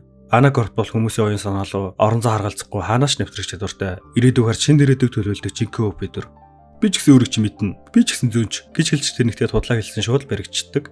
Хэлсэндээ энэ дүр бол энэ зохиолын гол дүрээс ч алдаатай жинхэнэ өпидер гэж яаж энд байгаа бас тэр дөөгөн дөрөвдөх ханаг гих чадварыг нь яаж нэвтрээд ороод ирсэн бэ гэвэл дөөгөн дөрөвдөх ханаг гих чадвар нь тоохондоо левел багтаа байгаа. Бас саяны улсын үйл явдлаас болоод хэсэг итгэхгүй болцсон. Хин гэдгийг нь үнэхээр л нухстай асуугаад байсан учраас чи намайг таньж байгаа. Би чамд бэлгэлгээсэн шүү дээ. Чи тэрний ачаар л чөтгөрийн нүдтэй болсон биз дээ. Гэдэл алдагдсан итгэлээрээ сольж авсан зүйлийг нь 51 гэдгийг нь мэдээ шок. Үүнтэй зэрэгтэн дөрөвдөх ханаг дахин сэргэж аанаач би яагаад тарж та болоод байна гэсээр л замхардаг. Уг нь ханаатад тараагүйсэн бол өссөн хугацаанд сэргүйсэн. Гэтэ таарсан юм чинь нэлээд цаг хугацаа алдчихсан. Энд байх сүнслэг хугацаанд болохоор бодит ертөнцийн хугацаанаас шал өөрөөр явдаг. Эндхийн хэдхэн минут нь магадгүй бодит ертөнцид хэдэн цагтаа тэнцдэг. Тиймээс нөгөө хэд их санаас авч байсан ч дөг сэрээрээ гэсээр нөгөө хэдийг аюулгүй байгааг мэддэг. Манай багийнхнаас гол дүр нэгийг сонирхоод байсан да. Тэр хүн л авгаа байсан юм байлээ. Гэхдээ манай хүн чи хэд ядарснасаа болоод эсвэл манай байгуулагч тэрөө тэдний яриаг юусэн уншиж чаддгүй. Гол дүр лавгааг үг нь ийм хүчтэй болдгоо гэж гайхаад багтаа авах гэж оролцсон ч лавгаа татгалзаад үлддэг. Дөгч багаагаар чадварн сэргэж гол дүрийн бодол нь энд цаг алдаад явах. Гэс төлөвлөгөөндөө бэлтээ. Гихийг нь уншаад л буцаад манаанд дуснаа яасан ухаалдал ундаг. Хэр удсын бүүмэд өсөн бөмбөг дотоод холбоогоор ёо эцэст нэг юм сэрвүү. Энийг хартаа гэл баах ирсэн мэдээллүүдийг харуулдаг. Нөгөө ээжийнхэн дурсамж нь хальт харагдах үед нь стример бүгд харж байсан юм билээ. Тэгэл бүгдээрээ сонирхоод нэлээд их зоос өнтер хандуулчихсан байдаг. Бүр нийт зоосны хэмжээ нь 22,600 болцсон. Багийнхан нь өнөөдрийн төлөвлөгөө явуулгыг асуугаад дахиад өчигдрийнхөө зүйлийг давтах уу гэхэд үгүй тэрний удаагийн зүйл. Өнөөдөр харин газрын эзнийг ангуулчлаа. Гээл нөгөө хэвтэйгээ баггүй болсдийдэг. Энэ дунд манай цэргийн сэтгэл санаа жаах юм уу? Уг нь бол өмнөх тулаан дээр цэргийн тодтол нь хөгжих байсан ч оронд нь халиунагийн тодтол хөгжсөн штэ. Цэргийн тодтолыг хөгжүүлэхийн тулд түнд баг нь итгэдэг шүү гэдгийг мэдрүүлэх хэрэгтэй. Тэрийгэж мэдж байгаа болохоор манай хүн чинь чадах бүхнээ хийж эхэлдэг. Цэргийн тодтол сэргэх нь түүний төлөвлөгөөнд маш их хэрэгтэй. Дөгч амжуулах ажил байна гэдэг шигээ явж байхдаа өргөнүүдийн тоо багассан байгааг анзаараад явж байхад нь жисүү ард нь гинт гарч ирсэн ээ. Урам уурчлаа. Ингээл бэлдүүгийн багт орох гэж байгаа юм уу гэж буруугаар ойлгочдөг. Харин манай хүн чаа би өнөөдөр түүнийг буулгаж авна. Чамтай ярилцах хэрэгтэй байна. Хэдийгээр тэр угаасаа л энэ ч яага бүхэл хүн мөхөөс хойш гэж татгалзаж байсан ч метронд ангийнхаа найзыг алсан болохыг нь харсан. Гэтэ би чааг муу хүн биш гэдгийг чи мэдчихээн. Ажил ийм хүний аймыг аврах юм бол чиний харуулсал чинь багч гэсэн нэмгэрнэ гэж ятгаж яваад ирсэн байдаг. Багийнхан ч түүнийг туслахгүй байх гэж мэдчихсэн болохоор шууд л төлөвлөгөө эхэлдэг. Гэхдээ төлөвлөгөө нь их л ачирхалтай. Өчигдөрхөн л гингүүн хүмүүсийг алахгүй гэдэг байгаагүй мөн намайг уушлаарай гэдэл их л сонио. Цэрэг дөг хоёрыг дэшээ гарахад нөгөө бэлдөөгийн хүмүүс чинь хүмүүсийн өрөө көчөөр бодлож авч байгааг хараад цэргийн багийнхныхаа итгэлээр идэвхшигд бэлэн болсон тодтол нь сахилга батыг сахиулагчаар хөгжиж эхэлдэг. Дөгч үзүүлэлтүүдэд тодорхой хэмжээгээр нэмээд шууд л бэлдүүгийн эзэмшил рүү дайрдаг. Дүүний эзэмшлийг өмнө хэлж байсан шүү дээ. Нэвтэрсэн нэг нөлөөлт дайрдаг гэж. Гэтэ аюу хүчрэхэг. Манай өрчин гар нийлэл аягүй чадварлагаар хамгаалахт нь бэлдүү өөрийн биеэр тулаанд оролцоход нь жисүүг хилтэн шаргасан хүмүүсийг ирж байгааг хардаг. Ашгүй жисүүч гэсэн саналын зөвшөөрсөн юм шиг байна. Энэ л үе цэргийн жинхэнэ тод толно гарч ирэх ба энэ бол цэргийг үндсэн зохиол дээр яагаад хамгийн хүчрхий туслах дүрвээ гэдгийг нь харуулсан сүр жавхлантай хүчин. Түүний стигма нэтгэж үедээ ямар ч хүчрхэг хүнийг биеийн хүчрээ илүү гаргахаар тийм алдаатай стигма ганц зохиол шалыг тэр жигт нураагаад хамгийн том өрөөг нэтгэхгүй болгочдөг. Ингээд хин ч эзэмшилгүй болж байгаа юм да. Нэрээ тийм. Нөөхэд мань хүү алаагүй шүү. Зүгээр л өрөөнүүдийг нь бүгдийг нь устгаад байсан юм билээ. Жисүү хүчтэй болохоор нь 7-10 хүнтэй өрөөнүүдийг устгаад өгөөч гэж гуйсан юм билээ. Энэ үйл явдал нь өсөн бомбыг урлуулад чихнээс нь тусгаартал нь харааж эхэлдэг. Уг нь бол хорноор хитгэн өрөөг нь байхгүй болгосоо чи бүр хорн нөхөр гарч ирсэнтэй бүх өрөөг нь устгаж гарч чинь энэ зохиол нь тэр чигтээ жижиг болох нь мэдээж штэ. Тэр нь ганц манай өсөн бомбыг стрим хийдгүү штэ. Энд чинь нэлээд стрим хийж байгаа нөхдүүд нь нийлж агаад манай хүний 10 минутанд даалгах даалгавар хөнгүүтэй шагналыг 2000 зоос гэж тавьчтیں۔ Өрөөгөө болоод дөөкөд ууралж исэн хүмүүс ч 2000 зоосны төлөө нүдэ ухаж бэлэн байгаа штэ. Шүдэн хүртэл зэвсэглээл дайрдаг. Гэтэ яагаад ногоон мөсүүдийг устгасан бэ гэхээр өмнө нь гол дүр хэд олон удаа ухрахтаа стресстэд бүх ногоон мөсийг нь устгахчихсан юм билээ. Тэгэхээр ногоон мөсүүд нь устгахсан юм чинь зохиолын нөхцөл байдал шинжлэгдэн. Үндсэн зохиол 3 шинэ хөлбөр, хүндрэл бие давах нөхцөл, буудлын бүх ногоон мөсүүд устсан учраас үлдсэн бүхэл мангасууд нэгэн зэрэг гарч ирнэ. Үлдсэн хугацаанд мангасуудын дайралтаас амьд үлд, хугацаа 8 цаг, шагнал 1000 зоос. Юу нөгөө дөөкийг алах. Гинтийн даалгаврын дайралтаас болоод бужигны жоогт манай хүнкээс дээшээ гарангуудаа явах зомыг зөрүүдээр хааж хавчраг гих чадвараараа нөгөө толгоогоодыг залуугийн чадварыг ашиглаа. Пилтө чи яага зүгээр зөксөд байгаа. Амтрмөрг байгаа мó? Чи өөрийнхөө чадвараар энэ байгаа бүхий л хүнийг аварч чадна сте. Гэт бүгдийг нь бэлдүүг эсрэг болгож яг чаргагүй болгодог. Пилтөч өөр аргагүй юм байна. Намайг түрдэ хамгаалж яа гэж хэсэг бүлэг хүмүүсээр цаг хүчүүлж агаад чадвараа төвчүүлэн жинхэнэ утгаараа алдсаж өгдөг. Доор бүгд л чадлаараа хичээж авахт нь манай гэж унтах нь унтж байдаг шүү бүр. Пилтүүч тулдахын хэрээр түүнийг санхүүжүүлдэг орны ордон дүрээ хамгаалахын тулд чадлаараа л санхүүжүүлж хүчин нэмсээр маанагч нэмсээр. Гэхдээ хэр удаа нэг дүрд ингэж их зоосыг хайж чадах бол гэж бодож байхдаа гол дүрийг хизээ гэнлээ орсныг асууж мэдээд өсөн бөмбөгийг сугаа түр хаагаад дэлгүүрээ нээж гэсэн чинь юу солиороод байгаа юм бэ? Миний сувг бүр отож инка алж заяа үзэгчт нэгсэл. Тэгэхээр за бүх үзэгчээ алдмааргүй байх юм бол сувг хитих ачааллаад унтарчлаа гэхэл заяа асахтаа гэж дарамтлаад 5000 зоосоор гişмжлэл буюу өөрийнхөө статусыг нэмэгдүүлснэ. Манай нөхөш шингэн болон санхүүжүүлэх гэрээ хоёрт 15000 зоос зарцуулдаг. Энэ зохиол чинь 8 цаг үргэлжлэн штэ. Одоо дөнгөжл цаг 30 минут өнгөрсөн. Пилтүүг дэмждэг одны ордон тэмч баян биш болохоор хит их санхүүжүүлсээр агаад бүр хэцүүтэй одны орднуудаас тусламжгуулж эхлэх үед нь манай хүн чаа "Хөөе, би чамайг санхүүжүүлье" гэж аавдын пүүж шок гэдэг байсан. Уг нь бол одны ордууд дүрийг санхүүжүүлдэг байтал дүр одны ордыг санхүүжүүлнэ гэхээр чи бүүн. Яг үүндээ одны ордууд чаа түүхэнд илүү дурсагдах тулсан хүчрхэг болж зоос олох нь ихсдэг юм билэ. Тэгэхээр дүргүү болчих юм бол зоос олж чадахгүй, түүхэн мартагдана. Хэрвээ түүхгүй болчих юм бол зоос ч олж чадахгүй. Тэгээд л замхарчихна. Уг нь бол бэлдүүг хаяад өөр дүр олоод санхүүжүүлж болох байсан юм билэ. Гэхдээ яг л мөрөдөд тоглоом шиг одоо яг олон хэсээр агаал бүхний алдтагтай адилхан хоосорсоор байсан болохоор дүрээ хайж чадахгүй дөөкийн гэрийг сонирхож эхэлдэг. Өсөн бөмбөгийн үед бол өчөөхөн мөнхөний үгийг одны орд нохооцсон чинээ тоохгүй гэж бодож байсан ч ирүүн мулт. Нөгөө одны орд ч ажил олгогч дөөкөн ажиглагч бэлдүүг алахгүй байх гэсэн нөхцөлийг нэмээд 20 талаасаа гэрээнд гарын үсэг зордог. Энд байгаа хамгийн чухал нөхцөл бол ажиглагч бэлдүү нь ажил олгогч дөөкийн хувийн эзэмшил. Тиймээс удирдах хэрэгтэй. Өдөрт хамгийн ихтэй 10 тушаал. Гэрээ амжилттай болж манад дуусч байсан бэлдүүд манаа нөхөчөө өгөөд над болоод зохицуул гэсэн тушаал өгөхөд нөгөө их зантаа дүрчээ. Эндээс гараа чамайг аландаа гэж хэлчихсэн чаа. Амаа тат гэж хэлсэн чинь тушаал нэтгэжээ дамаа нэмгэгчдэг. Энэ бүхэн одны ордууд таалагдах нь мэдээж зоосууд нь хандвилагдсаар. Энд ажлуудаа ерөнхийдөө зохицуулсан болохоор нэг тийш явчаад иргэсэж чаа. Халиунал хавгаа хоёр дагаа явахаар болдог. Дөөкийн мэдж байгаа нэг зүйл нь бол гол дүр байнга л өгөхөд бүх тоолондоо нэг газараа ирээд байсан тул зүгээр л бууж өгөөд өгөхөд исэн. Одоо энэ байгаа нууц гэнтэн бол түүний эхлэл нь тэр 8 дахь ухралтаасаа ингэж өгөхөд исэн. Одоо бол дөнгөж 3 дахь ухралт нь. Хэрвээ гол дүр нь өгчих юм бол энэ ертөнцөөс дөөгч гэсэн устж магадгүй шүү дээ. Нууц зохиол руу ороход урдаас нь нууц зохиол гарч ирдэг. Жисүүч гэсэн дагаа явсан юм байлээ. Цаадахчаа. Та яагаад аврах гээд байгаа? Та яагаад энийг мэдээд байгаа? Та яаж байгаа ийж байгаа гэж шалгана татсан манай хүн чаа. Найз болохоор л гэж байгаа маа гэж аавдээ. Одны ордууд хүртэл найздаа туслах чинь гэж уураад 100 зоос өдөр хандуулаад л. Нэг давхрын киноны постерууд нь бүдэрээ урагдчихсан байхаар нь дэшегээ явж явахт нь учир хөтөлөг хүмүүс энэх бүгдээр урагдсан байна. Уг нь би энэ мэдээллийг авах гэж зөнчөд 1000 зоос төлсөн. Гэт хэзээ ч харж байгаагүй дөөкийн таних чгүй нөхдүүд зогсож байдیں۔ Уг нь бол энэ чинь зохиолын дөнгөж эхлэл нь байгаа. Энэ нууцыг дөөк болон гол дүр хоёр л мэдчихэж байгаа ёстой шүү дээ. Тэгсэ чинь бүр зураг тууц руу яаж ордгийг хүртэл мэдчихэ тээ. Энэ зураг тууц руу орсноор тухайн постерхоо кино руу орд юм байлээ.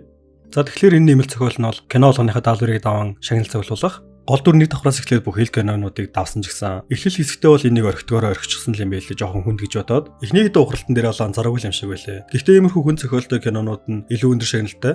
Дөнгөж орж ирсээр орчинтойгоо танилцж амжаагүй байхад нь өмнө орсон хүмүүс нь өлөг гүрэл төвөдөж яадаг. Учраа мэдгүй шал дэм эзүүл их зоос зарлагдаад орж ирсэн хүмүүсийн хувьд бол харамсалтай л юм. Манайг чаар мангар гарны илчгсэн. Лавга багасаас шавж болон өлөг гүрүүл идэр дуртай байсан болохоор 90 галын үеийн нэвтрхий төл байсан учраас над тэрнээ заавар чин том биетэй хурдан чиглээ харах талбай багтаа тиймээс хоёр талаас нь дайрах боломжтой гэдэл. Энэ киноны үе шатуудыг яаж тавдаг вэ гэх юм бол зохиолчид таалагдахаар төгсгөлийг өгөх ёстой. Лавга орж ирэнгүүтээ нэг шавьтай найзуулаад түүнийг шууд нүдрүүн даруул завхруулангуудаа хоёр талаас нь галзуу гэмээр хүчтэй сэлэмжээ хөөгнөт чинь нийлж хөлийг нь завчаал. Дөг харин хүзүүг нь завчаал тусгадаг. даалгаварч амжилттай байлаа. Арай өхөөгүй байгаа нэг хүн дээр нь очиод чи яаж энэ газрыг мэдсэн ингээл асуухтан. Зүнч гээл таал төгсдөг дөө хөрхий. Үүнээс харахад нэг зүйл ойлгомжтой болж байгаа нь энэ зохиол дээр ганцхан цөнч байгаа. Тэрний ийм зүйл хийхгүй нь мэдээж штэ. Тиймээс дөх ганцаарх нь уншигч биш. Түүнээс өөр хүмүүс ч гэсэн энд байгаа нь ойлгомжтой болдог. Тэр нь энэ үеийг давсан гэж шагнална. Нэлээд хэрэгтэй манай азуус нөхөж энтер гэж шингнүүдийг авдаг. Энэ нус даалгаврын кино театрч 9 давхар. Эхний 2 давхрын бараг л бүх л киноны даалгаврууд нь биелсэн байсан ч тэд нэлээд хэдэн даалгаврыг биелүүлээ. Адал явдалтай учирч явсаар байгаа 5 давхарт ирэхэд тэнд нь кино авахгүй харин шагналын өрөө үйж байдаг. Нэг үеиндээс 2 айтем л авах боломжтой. Энэ бол киноны жижиг хэрэглэг түүнүүд бөгөөд оддын ордны артефакт шиг биш ч гэсэн хангалттай хүчтэй халиуна элдэ шинэ болгосон бол жисүү аянгийн бурхан доорын алхыг авах гэсэн ч болдоггүй. Зөвхөн онцгой нэг л авч болдог гэсэн чинь хавгаа зүгээр л авчтээ. Дөг харин зэрэгтний бомба авчаад өөртөө хувцас авдаг. Энэ хувцас нь ямар ч гэмтлийг 10% багасгадаг. Хурдыг нэмдэгэд 6 давхрын киноны өрнөлөнд дэндүү боломжгүйгээр хүнд яж жоохтон жисэн үйлээд юу ч хийж чаддгүй. Дөг шууд очингуудаа энэ чинь үснэ найзын чинь дуртай кино өстэй. Гэхэд яаж мэдсэн гэсэн чи би чиний талаар бүгдийг чинь мэднэ. Найзаагаа алж амьдулчихэд энэ хүрээдэл бууж өгөх гэж байгаа юм уу? Угаасаа чи үгсэн ч амьд гарсан ч чамайг өршөөхгүй. Тийм болохоор чи одоо бос тулдах юм бол цөөн хэдэн хүний ч гэсэн амиг аврахаар байна. Эсвэл эндээ өхмөр ээ нүү?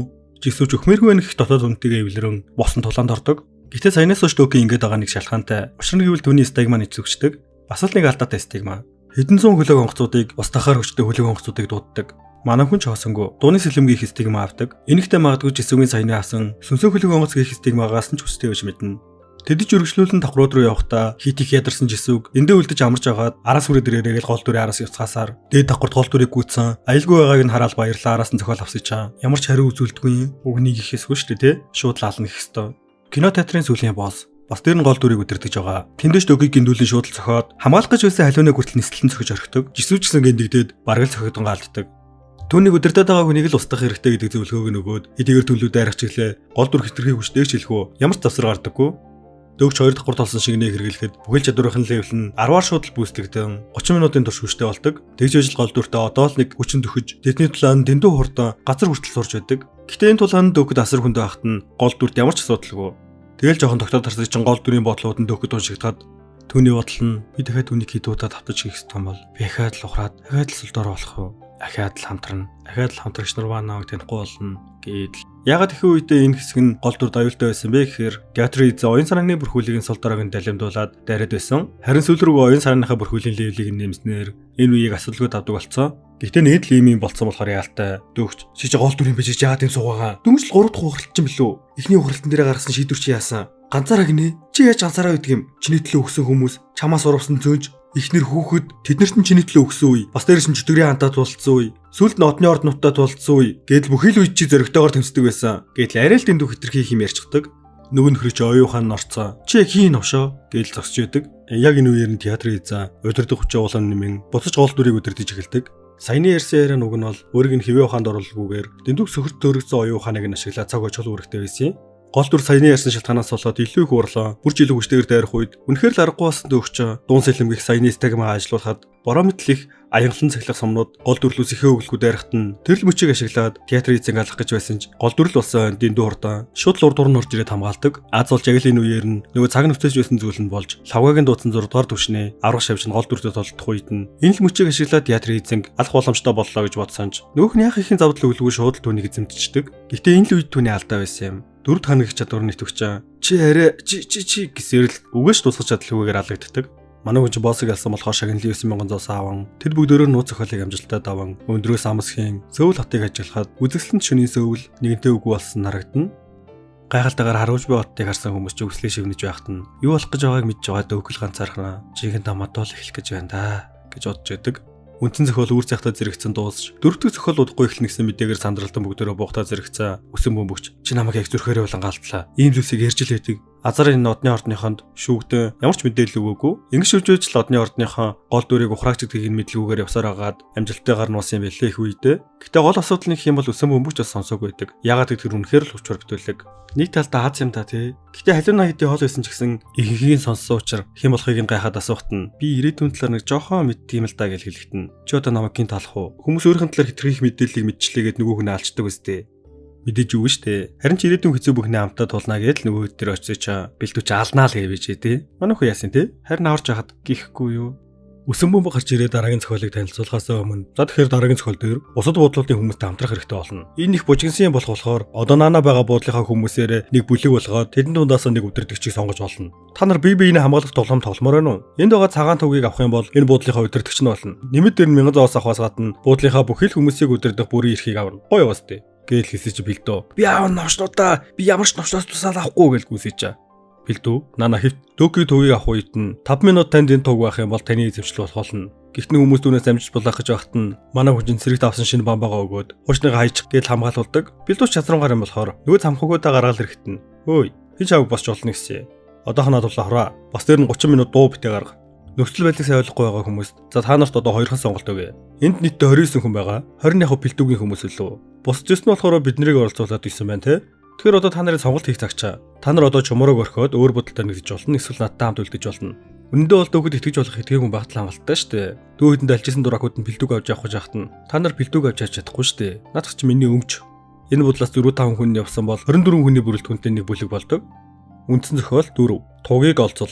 Төрөл, үндсэн, хүндрэл, С. Давах нөхцөл. Нэг бодол болгон тугийг хийх нөх байгаа. Жич. Тугийг бүлгүүдийн өдөртөгчл зөвхөн барих боломжтой. 2. Та нар бусад бүлгүүдээс өөрсдийн тугийн нөхөө хамгаалах ёстой. Хэрвээ өөр бүлгийн туг нөхөнд чинь байрлах юм бол танай бодол тухайн бүлгийн харьяа болж танай бүлгийн гишүүдийн хувь заяа тэдний гарт орох болно. 3. Та нар өөрсдийнхөө тугийг бусад буудлуудын тугийн нөхөнд байрлуулах болно. Өдөртөгчл тугийг нөхөнд байрлуулах хүчтэй. Өдөртөгч өгөх юм бол тугийг авсан дараагийн хүн өдөртөгч болно. Танай бүлгийн гишүүдээс төрүүлээд өөр бүлгийн гишүүн тугийг нь авах юм бол танай бүлгийн хувь заяа тэдний гарт орох болно. 4. Та нар тугаа заагдсан хугацаанд багтаан тугны нөхөнд байрлуулах ёстой. Хугацаанд амжаагүй бол бүлгийн чинь бүх хүн өхөн. 5. Та нарын байгуулах бодол, чанга шиг бодол. Цагийн хязгаар 12 өдөр, шагнал 2000 цаас. Бүтлгүүтлийн шийтгэл осон.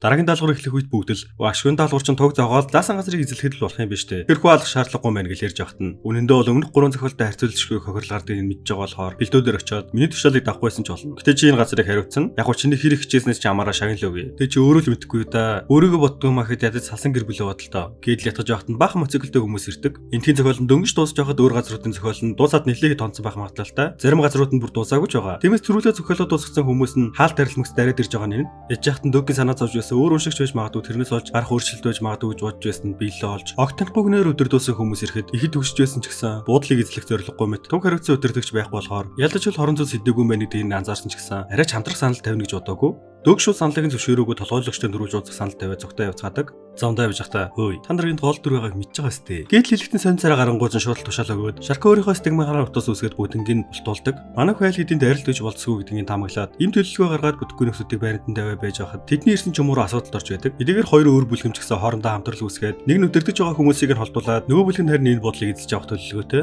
Өдөртөж байгаа хүн ихтэй улаан тогийн хүчийг ашиглаад хөл хүмүүсээ хүчжүүлж байдаг. Тогны өнгө бол бүлгийн ялалтыг харуулдаг. Цагаанаас эхлээд улаан, цэнхэр, бор, ягаан, хар зэрэг төгнүүд байдаг. Тогны хүн өөрчлөгдөж тоолонд бүлэгдөө өгөх бахан сайжирдаг. Улаан өнгөн дээр бол дайралт болон хамгаалалт 5%-аар нэмэгддэг. Гэтэ эдгээр ингэж хүчрэх болсон ч гэсэн чумуур буудал дээр хэдийн уншигч байсан ч гэсэн мэдхээргүй нэг зүйл болж бэлдүү хүчрэх болсон шүү дээ.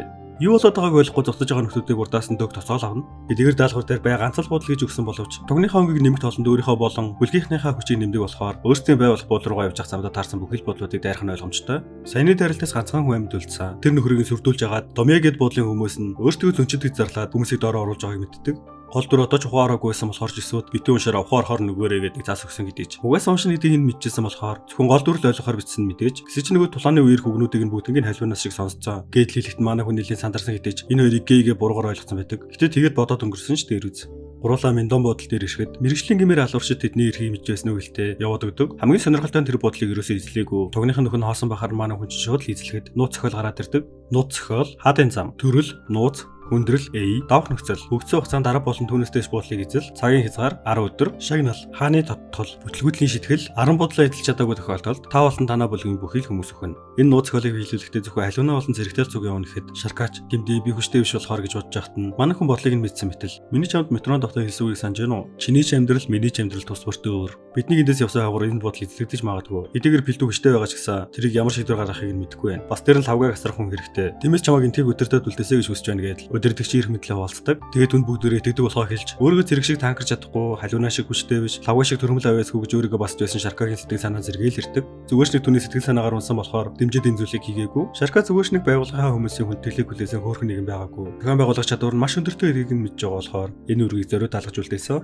Эсвэл зохиолын эхний 10 бүлэг нь их уншигчтай байсан ч 50 дугаар бүлэг дээр 12 уншигчтай л болсон. Удахгүй тэдний нэгтэд таарна гэдгийг ч гэсэн мэдж байгаа. Дүндэмэр бодол дээр ирэхэд барьцаанд нь байсан хүнийх нь бодол нь эзлэгдсэн бололтой. Тэнүүч болсон гэх мэдээлэл нь уншигдахыг бодоход магадгүй тэднийг явуулсан хүн эзэлж чадахгүй гэдгийг нь зориод мэдчихсэн болохоор хүчтэй хүмүүсийг нь явуулсан сул дорой хүмүүсийг эзэлсэн гэдгийг нь ойлгож байхад нэг нөхөр хитэн дагуултайгаа хүрээд ирдэг. Яг л бодж байсны дагуу зохиолт байдаггүй төр тэр тодтолоо ачих чадварыг ашиглах гэж байхад нь манай хүний дөрөв дэх хана гэдэг чадвар нь нэвтрүүлэхгүй байгааг нь анзаараад тэр энэ залууч өмөрөг чиг удирдаг чиг юм болохыг мэдчихсэн. Бас наваг хин гэдгийг шийдэлж чадахгүй байгаа юм чаа. Гэж утангуудаа шууд л өөрийгөө гол дүргээ танилцуулдаг. Нөөхөн сандрал хажууд нь яваа хоёрыг шинжлэх гэж байхад мэрэгүү ханы нүдтэй гэж бодож байгаа бодлоор нь талимдуулаа шагмад тавихад нэг дагуулна. Чи өөрийгөө хинтээ ирж гэнэ гэж бодоо. Гэдэл үрүүлэхэд нь өөрөө хүнийг шууд халаад өөрийгөө домын бодлын дэд төлөөлөгч гэдгийг танилцуулдаг. Нэгэн тал өөрийгөө гол дүргээ ойлгуулсан болохоор сүрдүүлж байгаа домын болоо домын хоёрыг авна гэж айлгасаж. Нөөхөн хэдийгээр зөвсөөрсөн ч гэлээ. Заавал тугтайснаас нь авах болохоор домын бодол руу явцгадаг. Дүүкийн сонирхлыг их татаад авах гурван зүйл байгаа. Нэгт дүүкэд байгаа шиг бүтэн зохиолын файлыг хүмүүст байгаа болов. Хоёрт өөр хэрэг хүн байгаа бол гуравт хэдэн ч гэсэн дөрөвт хана гэж байгаа болов. Тэгээ сүүлийнхээ асуултын хариултыг бараг л авчихсан. Сая дүүкийг шинжлэх гэж чадаагүй харин дүүк эсрэгээрээ шинжилж ирсэн болохоор тэдэнд дөрөвт хана гэж байхгүй маань. Эхнийхээ асуултын хариуг авахар ушаад байгаа зүйлийг нь мэдхийн тулд 5,000 цусаар хурдан нэмэгийн талшаа тарахад чатлж үтий. Тэр энд интернет байгаа гэсэн үг. Тэр бол өсөөгөө зохиол дээрх 7 хааны нэг байсан. Удахгүй сүрлийн хаан болох уу? Тэрний дүрийн мэдээлэл дээр байгаа нэг сонио өгүүлбэр. Тэр хостуулж байгаа. Нөгөөч нь шууд л за тохиролцож чадваа манай даргатай гэхдээ чи мөн намайг нэг мөн хүүхэлтэй тэгээ тохиролцуулах гэж оролдоно нэ. Гэтэл хэлэхэд нөгөөт нь баригдсанаа мэдээд би нөгөө зүүнч байхгүй юу? Ер нь бол таны чадруудыг чинь бүгдийг мэднэ. Та одоо магадгүй нэлээд угарсан байх л та. Тийм болохоор ч гэсэн ойлгосон л байлгүй. Ирээдүйд болох зүйлийг чи ганцаараа давж чадахгүй шүү дээ. Тэгээ энэ удаагийнх дээр бол арай өөр байх болно. Яагаад гэх юм бол зөншид бид нар чамд туслах болно. Яг уу чи итгэхгүй байх л та. Бид нар 10 жилийн өмнө л энэ зүйлийг мэдчихсэн байсан. Чиний өнгөрсөн ирээдүгөө бүгдээрээ бичигдсэн байдаг нээлттэй ном гэж байдгийг. Гэтэл зохиол байгаа гэдгийг нь бүр амар нуугаад бодлоо төг зохиогоод бурж өгч байдаг. Гэтэ энэ нөхрийн ярианаас бол гол дүрийн багт нь ороод үнгүйж хэрэгтгэл хүсэлтэй байгаа мөлий. Гэвч дөг өөрөө уншигч болохоор бүтэнгийн ойлгоо шууд л сүгд. За одоо жинхнээс өөрөө танилцуулаад тах. Гэл хэлэхэд нөгөөхний сандраад би нөгөө юу? Би хаягчдын 9 дэх хаягч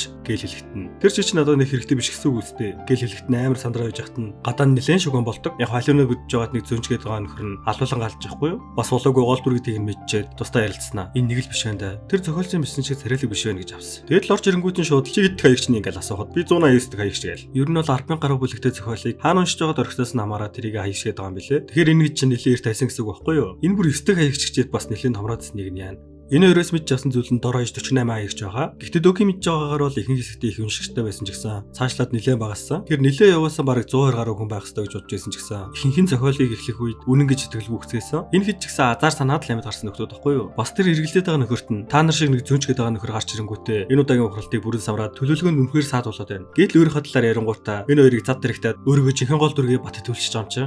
Хоёроос мэдж авсан бас нэг чухал зүйл нэх юм бол энэ зөнчгээд байгаа нөхдүүд нь бүгдөө нэг тал биш хорон хүмүүс ч гэсэн байгаа. Дөгч ярьснараа бодлуудаа аваад одоо нийтдээ 5 буудлыг эзэмшиж байгаа. Уг нь бол гол байгуулах буудлаа эдний эзэмшил гэж бодож байсан ч гэсэн биш байж таарч тэр бай болсон буудал нь үл мэдэгдэх өөрсдөө 12 сурагчид нэрлсэн бүлгэмд байгаа. Тэдний 11 хүн нь одоогор мэдэгдээд байгаа. Харин нэг нь ерөөсөө байхгүй байгаа мөлий. Тэр нь ерөнхийдөө манай хүн л гэсэн үг байхгүй юу? За нэг зүйлийг нарийн тайлбарлаад өгье. Эсвүүгээ зохиолыг эхний 20% хүртэл уншсан нийтдээ 12 хүн байгаа. Дөгөөс тусдаа 11 гэсэн үг байхгүй юу? Тэр эхний 20%-ийг нь уншсан 11 хүн нь одоо бүгдээрээ амьд байгаа. Тэгэд өөрсдөө 12 сурагчийг бүлгэм байгуулсан. Өөрсдийнхөө мэдж байгаа 20% хүртлээ энэ зохиолыг өөрчлөөд одоо байгаа энэ шинэ ертөнцөө өөрсдөө удирдах гэдэг байхгүй юу? Нэгэсэнд бол одоо муу талын дөрүүд болсон гэсэн үг. Зохиолын үндсэн дүр болох нэг дарлагч хаан гэдэг нэг ядраатын нөхөр байгаа. Тэр сүүлийн 7 хааны нэг зохиолын эхлэл хэсэгтээ тэр бараг л гол дүр шиг хүчтэй. Гэж бодож байсан ч гэсэн хэдэн хаягчаас болоод илүү хурдан хөгжөөд илүү хэрэгс болсон юм билээ. Үнээс харахад тэр хэдийн зохиолыг үнэхээр самарж байсан нэлтвэсэн болохоор Юта чихний ээлжинд тэр 12 сурагч гэдэг байгаа бүлгэмээс босдно. Өнөөдөр уулзсан гэсэн мэдээллээр манай хүчин шууд л үлэц зэтгэж нөмөрг аваад хөдөлж эхэлдэг. Нөгөө ховстуулсан хүүхшүүд барьж авангуудаа амраа нь ховс тайлах усмал хийгээс эргэхэд нөгөөхнийх яаж бас сэжиг авч байсан ч гэсэн чи ухаантай хүүхд ойлгож байгаа. Хэрвээ би чамд муудал санаж байсан бол ховсонд огт ч тэр зүйлийг хийж байсан. Зүгээр л чамтай найзуулж байгаа.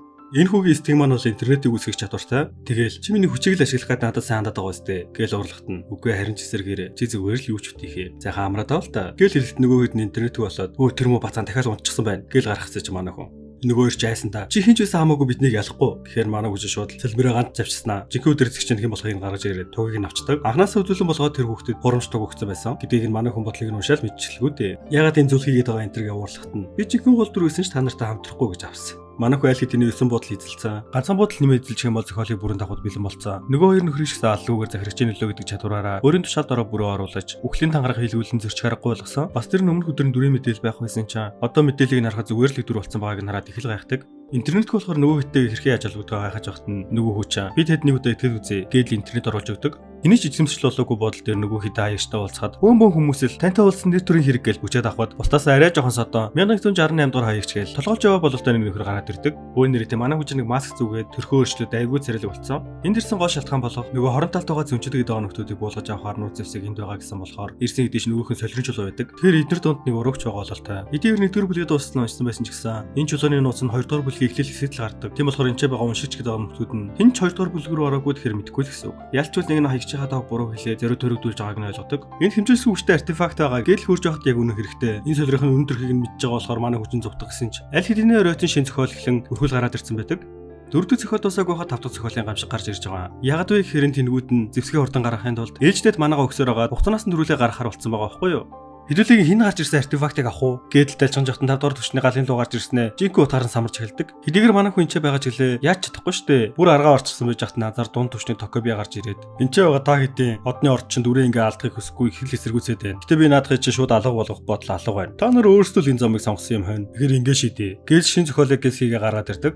Нууц зохиол бид нэгдсэн чөхөн, салсан чөхөн, төрөл, нууц, өндрөл, давх нөхцөл. Цаасан хугацаанд жирүүлсэн гамшиг болох игнэр галын луг ял эсвэл дайралтаас нэмэдвэл цагийн хязгаар 20 минут, шагнал 3000 цаас, хөтөлбөрийн шийтгэл, үхэл, жич. Энэ зохиолд нууцын хэсгүүд байгаа.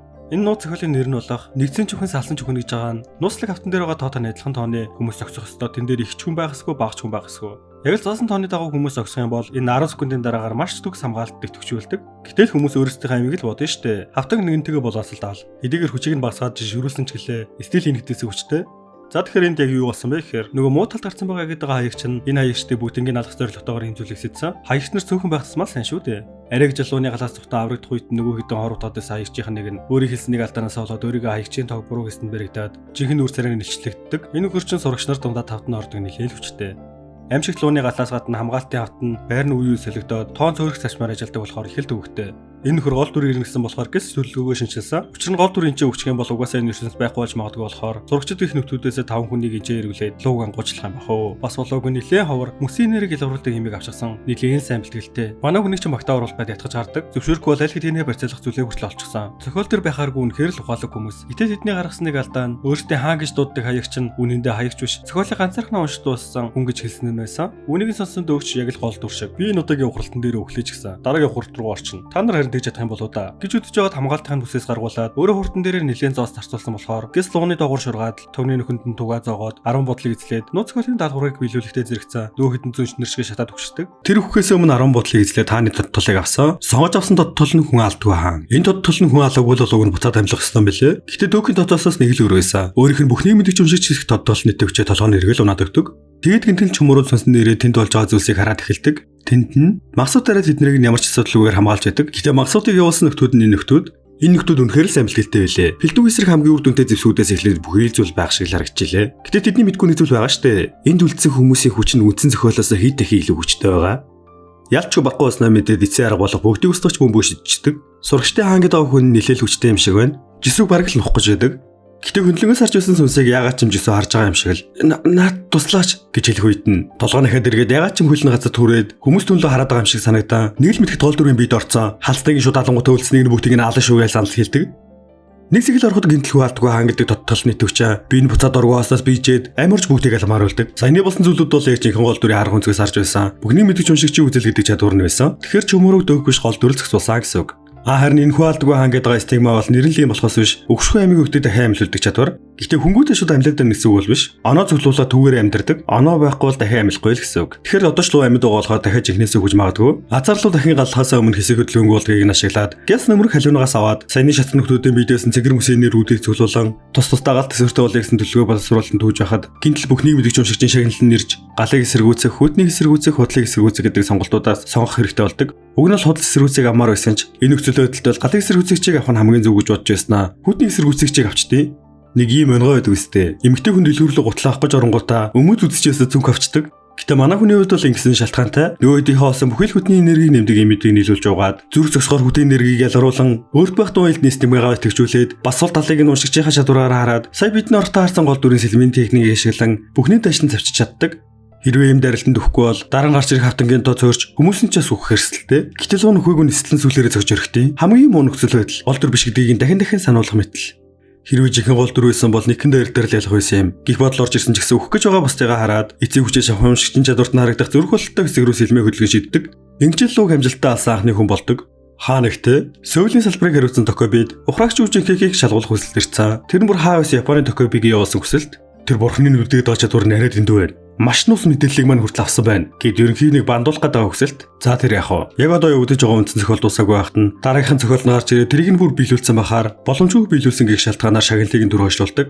Бүрхий аливаа их санаа зовцсон. Халднахад нь харин дотор гэдэг шиг чи үхэх шалгаажтай гэж цодоод идэг шүү. Нэр оноо цөлүүлэн эргэн амьлах хэрэг авдаг гэсэндээ 100 хүний амийг аврах бүрт нэг буцаа амьлах хэрэг авдаг. Гэхдээ өөртөө адилхан хаан гэдэг цолтой нэг алж болохгүй гэдэг том сул талтай. Сайн шатахтаа манай хүү уцаач гэсэн алдчихсан. Нилээн том асуудал болчлоо гэж бодсон ч гэлээ. Нүүн нөхдүүдийн нэгнийх нуцыг нь шууд өөртөө авсагч автоматар тэр утсанд нь суучдаг. Үнэхээр л түүнийг хаанч байсан, ямар ч төхөөрөмж байсан дах бололтой. Манай өсөн бөмбөч нь дүүхийг хамгаалаад дээд талын тушаалтуудтайгаа мэтгэлцээд арай гэж л зүгээр өнгөрүүлж чадсан. Түүнээс бол нөгөө хэд нь хурлаар оруулаад энэ дүрийг бас тах гэж байсан юм билээ. Яг уу тэр хүсэлтэнд нь гол дүрийг оролдож болохгүй болохоор манай хүнийг оролдох гэж байсан аахгүй юу? Гэтэ дөөгч гэсэн санаатай зориуд пассив чадруудаа нэх хөгжүүлээгүй байсан болохоор Токобигийн хаан түүнийг зохиол давуу талтай чадвартай гэж үзээгүй тул зүгээр өнгөрүүлэх тушаал гаргасан. Бас дээр нь одоо байгаа бүс нутаг нь манай өсөн бөмбөгт арай хатна гээд мөн саяны мэтгэлцээнээс үүдэлтэйгээр өсөн бөмбөгийг түр хязгаарлаад дунд төвчнөд Токобид хариуцалдаг. Энэ шилдэнд нөхөр нь манай хүнийг орхоод араандаа зулсан байлээ. Хитэн зүүншгээ зөвчлөсөн нөхдүүдийн хийсэн үйл үүрийг нь манай хүн л үрж байгаа юм л та. Гэхдээ энийг зохиол болон хүн даалгавруудыг биелүүлсэн болохоор нэлээл өндөр шагналууд. Энэ мал нь манай хүн бүр ус санчсан. Дөрөв дэх зохиолыг зориуд хүндрүүлэн цагийг нь багасгаад амжихгүй багийнх нь бүх гişүүд нөхөх нөхцөл байдалд оруулцдаг. Нөгөө нэг чангшил буудлыг эзлэх гэдэг даалгавар байсаар л байгаа штэ. Гэс үнсэн буудлын дээр ирэхэд нөгөө хитэн сурагч хэлсэн нөхдүүдийн толгойг нь бүгднийг салгачихсан. Гэхдээ нөгөө өдөрдөж явжсэн хүн дагаас толгой үлчээд л яриад байгаа. Тэр магадгүй дүр бүтээх чадвартай нэгэн гэхээр зохиолч гэж таамаглаад тэр тамгийнхаа даваа асуултуудыг асууж байхад түүний хариулсан хариултууд нь үнэхээр л санаанд оромгүй. Үнэхээр л жинхэнэ зохиолч хариулаад хэлдэг. Жагт нөгөө гол дүрийн алдаатай чадвар нь үнэн болохыг нь батлаад тэрийг нь манай хүн бодлыг нь уншиж мэдээл. Жинхнээсээ зохиолч юм байгаад итгэх гэж явахад нь төхийг таньдгүй. Хэрвээ яг жинхэнэ зохиолч байсан бол цорын ганц уншигчаа таних ёстой шүү дээ. Тэгэхээр жинхэнэ зохиолч биш юм байна. Бас үл мэдэх шоронд байгаа эмэгтэйгийн тухай яриад эхэлдэг. Энэ л үед гинт сансан нэг зүйл нь Исуга нэг хот болоогүй ч гэлээ. Их зохиолынхын сэдвийг нь хулгайлаад өөр хулбар маягийн зохиол бичээд Исугагийн зохиолчийн нэр хүндэд нь халдаж байсан. Нэг нь санаанд нь энд байгаа толгой бол түүний жинхэнэ бие нь биш. Хэдийгээр алсан ч хэлээ жинхэнэ бие нь хаа нэгтэй байж л байгаа. Гол дүр ч гэсэн бүх ойлгомжгүй утгагүй ярианаас залхан нэгдэл зохиол өөрчлөгдсөн болохыг анзаарсан болохоор шин төлөвлөгөө боловсруулахаар яваад өгдөг. Ялчгүй нэмэлт зохиол төр дөхтөртөө болцсон болохоор энэ удаа түүнийг алгүйгээр зүгээр өрхөдөг. Хөрхи манай хүн энд тентхүү амьтанд алуулчлал хөвшөөл өршөөгдөөл яваад байгаа байхгүй юу жаагаас. Тэр хэдийгээр хулбар зохиол бичсэн ч хэлээ. Хэнийг нь тулбар гэж хэлүүлэхгүй тулд эхний хэсэгтээ ихэнхийн дуурайж байсан ч гэсэн дундаас нь санаагаа өөрчлөж болсон юм шиг байлээ. Яг тэгж бодож өнөө гэх юм бол уншигч нэг л байсан шүү дээ. Гэтэл тэр зохиолыг маш сайн ойлгож ухац судалж бусад уншигчид байгаа нөхдүүдээс илүүтэйгээр энэ зохиолыг илүү ойлгочихсон байгаа хүн байхгүй юу? Тэгэхээр яг л нэг тийм эцсийн бош шиг хүчрэх хүн болох гээд байгаа. Төвөд нэг сайхан санаа төрсөн нь угсаал 48 цагийн дотор дарлагч чаныг ялаад буудлаа эзэж амжихгүйгээс хойш түүний бичсэн хулбар зохиолыг нь яг жинхэнэ Юсугагийн зохиол юм шигээр тараах. Гэтэ манай хүн тэр зохиолыг нь өөрөө уншаагүй шүү дээ. Тийм болохоор яаж тараана гэж хэлгэж байгаа зүйлийг минь төрүүлээд бодчихсон бол чи ухаалаг үзэгч вэ шүү. Тэгэхээр зохиолын эхлэл хэсгийг л тэр зөнчгээд байгаа нөхдүүд мэдж байгаа. Тийм болохоор эхлэл хэсгийг нь яг адилхан бичээд үргэлжлэлийг зүгээр хүснээрээ зохиочход л болно. Зөнчлийг ашиглаад байгаа тэр дарлагч хаанд яг зохиолыг нь олчих юм бол зөвхөн эхлэл хэсгийг нь мэдээд байгаа тэр зөнчнөр хэрэг болохгүй шүү дээ. Тэгэхээр тэр авахгүй жуулаар нь бас дээр нь нөгөө хоромж зохиолч чаа жинхэнэ зохиол гараад ирсэн гэдгийг нь мэдээд бас л толгойд орж ирэх нь ойлгомжтой болчихж байгаа байхгүй юу? Тэгэхээр одоо бол гэлс хурам зохиолоо бичээд нийл талдагдсан гэдэг цуу яриага тарахад л болчихж байгаа. Өө тэгээд цуу яриг тарахад бол амархан штэ. Энэ хүний тодтолыг ашиглаад бас тэр нь юу нэлээ эднэрт интернет байгаа байлээ. Багийнхандаа нууцтайгаар. За тэгэхээр тэр дарлагч хаан гэдэг хүн бол яг одоо сөүлд байгаа 7 хаадын хамгийн хүчрэхэг нь тэр үзэсгэлэнтэй эмэгтэйчүүд болон царилэг залуучуудыг татвар юмаа болгодог гэсэн. Харин царимтгүй хүмүүсийг бол зүгээр л алах юм уу эсвэл боол болгочдөг гэсэн. Гээл хэлсэн шайлуунаа. Оо яна би татварыг нь болно гэсэн үгүй. Харин дөгчиж алуулах юм уу боол болно гэсэн үгүй гэж аавдээ. Нийл талдагдсан гэд мэдээллийг хэрэг өнгөө тавьчих юм бол тэр нь буруу хүний гарт ороод асуудал болох боломжтой. Бас дээрэс нь хидэх хүн мэдчихнэ. Тийм болохоор дуудлага худалдаан дээр нэлээд үнэтэй файлыг тавьдаг. Яг л бодсны дагуу энэ зүйлийг мэддэг хүмүүс л үн зөхиод л худалдаж авдаг. Дөгч гэсэн ингэж нэлээд ашиг хийж байгаа. Уг нь бол цаг хугацаа маш багассан. Бүгд л төгсөж байгаа штэ. Гэвч манай хүн шууд унтлаа гэснээр шууд унтчихдээ. Бүхний мэдгч уншигчийн үзэл гэдэг стиг маань хүшээхдэг. Их үе дээр бол дүрийн мэдээлэл бол үйл хөдлөлгөөнүүдийг уншиж байсан. Дараагийнх дээр харин ойлгосон хүмүүсийнхаа бодлыг нь шууд уншиж чаддаг болсон. Харин 3 дахь үе дээр бол дүрийн биед орж чаддаг болсон. Топон бодол. Манай хүний сүнс нөгөө дарлагч хааны хажууд ирсэн. Нөгөөх нь хэдэн зөнчгээд байгаа нөхдүүдээр зохиолын нууц хэсгүүдээр баталгаажуулаад аархаад л шууд хөдөлж эхэлдэг. Дараа нь нэг өөр газар сүнсээ аваачаад нөгөө хоромт зохиолч тэр ч гэсэн өөрхөнд нь өөрөө ороод ирдэг. Гэтэ ганцхан тэр ч биш. Нэлээд хэдэн сөүлийн хаадны энд ирж байдаг. Энэ стиг маань тийм удаа ашиглаагүй жилээ. Нэлээд их манаа зарцуулдаг бололтой. Нэлээд ядарсан сэрдэг. Хажуудаа байгаа халуунаад дараагийн тулаанаар толдохгүй байхыг гуйгаад цэрэг болон пэлдүү хоёрыг хамгаалтанд төлдөг явдаг. Халууныг ганцаараа даалгаварт явуулчихсан байхгүй юу? Харин үлцэн хүмүүсээ дагуулад нөгөө айхтар томцуулсан болох гэдэг газар руу явдаг. Энд нэлээд томхон тайм болох гэдэг болохоор Шаркагийн түүхийн мэдлэг хэрэгтэй байгаа. Тэрнийгээ жижиг гаргаа ойрхон байх түүхийн ач холбогдолтой хийдэд очион. Зохиосоор нь хөдөл үзүүлээд ажиллагээд 24 цагийн турш тэсвэрлэх хүчин дээр 5 левел юмдаг. Гэтэл гинтхэн эртний чусааны үеийн хувцастай хүмүүсээр хамгаалуулсан сөүлийн 7 хаадын нэг гэх эмэгтэй гараад ирдэг. Дөгшүүд тодтол болон дэмждэг одны ордыг хэлээд тэр хаантай биш одных нь ортой нэрээд эхэлдэг. Гэсэн чинь нөгөө эмэгтэй чинь өөрийнх нь талд оруулах гээд би чамд 2000 зоос өгье. Чи угаасаа зөвхөн хүмүүс юм чинь нэг хүтан тэсгүй штэ. Гэдэл цааш өргөжлүүлэх гэж яхад нь үгүй гэж авсан. Хэдийгээр 2000 зоос гэдэг бол энд байгаа хүмүүсийн хувьд л их боловч манай хүний хувьд бол унтжахт нь л орж ирдэг мөнгө штэ. Юу чи чинь тэнийг юм уу? 2000 зоос хэрэг гэдэг юм мэдчихэв чи. За яг бүр нэмээд 3000 болгочих. Зүгээр л энийг нь үзэж байгаа одны ордууд нь арай штэ ингэж дөрвчаад тахтай ингээл манай хүнд 3000 зоосыг нь бэлгэлж яадаг. За боли би чамд 3500 өгье гэхт нь манай хүү юу зөвшөөрөх вэ? Бас нэмээд нөгөө дуудлага худалдааных нь ашгууд нь орж ирсээр л байгаа юм чи. Дургуйгаа нь хэлт байгаа ч гэсэн нэг хачиргалтай зүйл болдог. Энэ дүр тань татагдлаа гэж авсан. Ер нь бол манай хүү энэ дүрийг мартаад муухай харьцчихсан лээ бэлээ. Энэ эмэгтэй өөртний ширүү муухай харьцдаг тоодгүй хүмүүс л дурлждаг юм шиг үлээ. Ягаад тэгэхээр бүүдэл дүрний хөөрхөн болохоор найр тавиал цагаан даалддаг болохоор тэр шүү дээ. Энэ хэдий хайгаад байгаа гол зүйл нь чөтгөрийн толгой салгаж байсан хэлд. Яг зохиомлол л доо нөгөө зохиолынх нь тэр зохиомл сэлэм рүү бүгд явж байгаа хооронд нь бусад хаягчмууд дундаас эргэтэйг зөвлөх гэж байсан ч нөгөө нэг ядаргатай шилтээ нөхөрч гарч ирсэн ээ. Дахиад л зохиол өөрчлөө аждаг. Ассар том сандал гаргаад ирж байгаа юм чаа. Үндсэн зохиол номер 4 хааны шалгуур төрөл үндсэн хүндрэл A давах нөхцөл төв гудамжинд байрлах өдөртөг чааны ширээ эзэл цагийн хязгаар 8 цаг шагнал 10,000 зоос бүтлгүүтлийн шийтгэл хоосон хааны зам нууц зохиолыг давсан хүн л энэ зохиолд оролцсон өдөртөгчийн хаан ширээг эзэлсэн хүн бусад хаадыг өдөртнө. Энэ зохиолыг давах шаардлагатай онцгой нөхцлүүд мөн нэмэгдэнэ. Гэтэ хүссэн хүн суух боломжгүй зөвхөн өөрийнхөө үнцнийг л тодорхойлж чадсан хүн сон. Хааныхан шалгуур хаан ширээ суух нэгэн бусдаасаа илүү зоригтой байх ёстой. Жиж нэмэлт нөхцлүүд удахгүй танилцуулагдана. За тэгэхээр энэ шалгуурт нь тэнцэхэд бол заавал хард тугтай байх ёстой байна. Тэхийн тул заавал 20 бодол эзлэх хэрэгтэй. Тэгэхээр манай хэдэд үндсэн зохиолооч давах цаг үлдээг байхад дахиад 10 бодол эзлэнэ гэдэг чинь боломжгүй шүү дээ.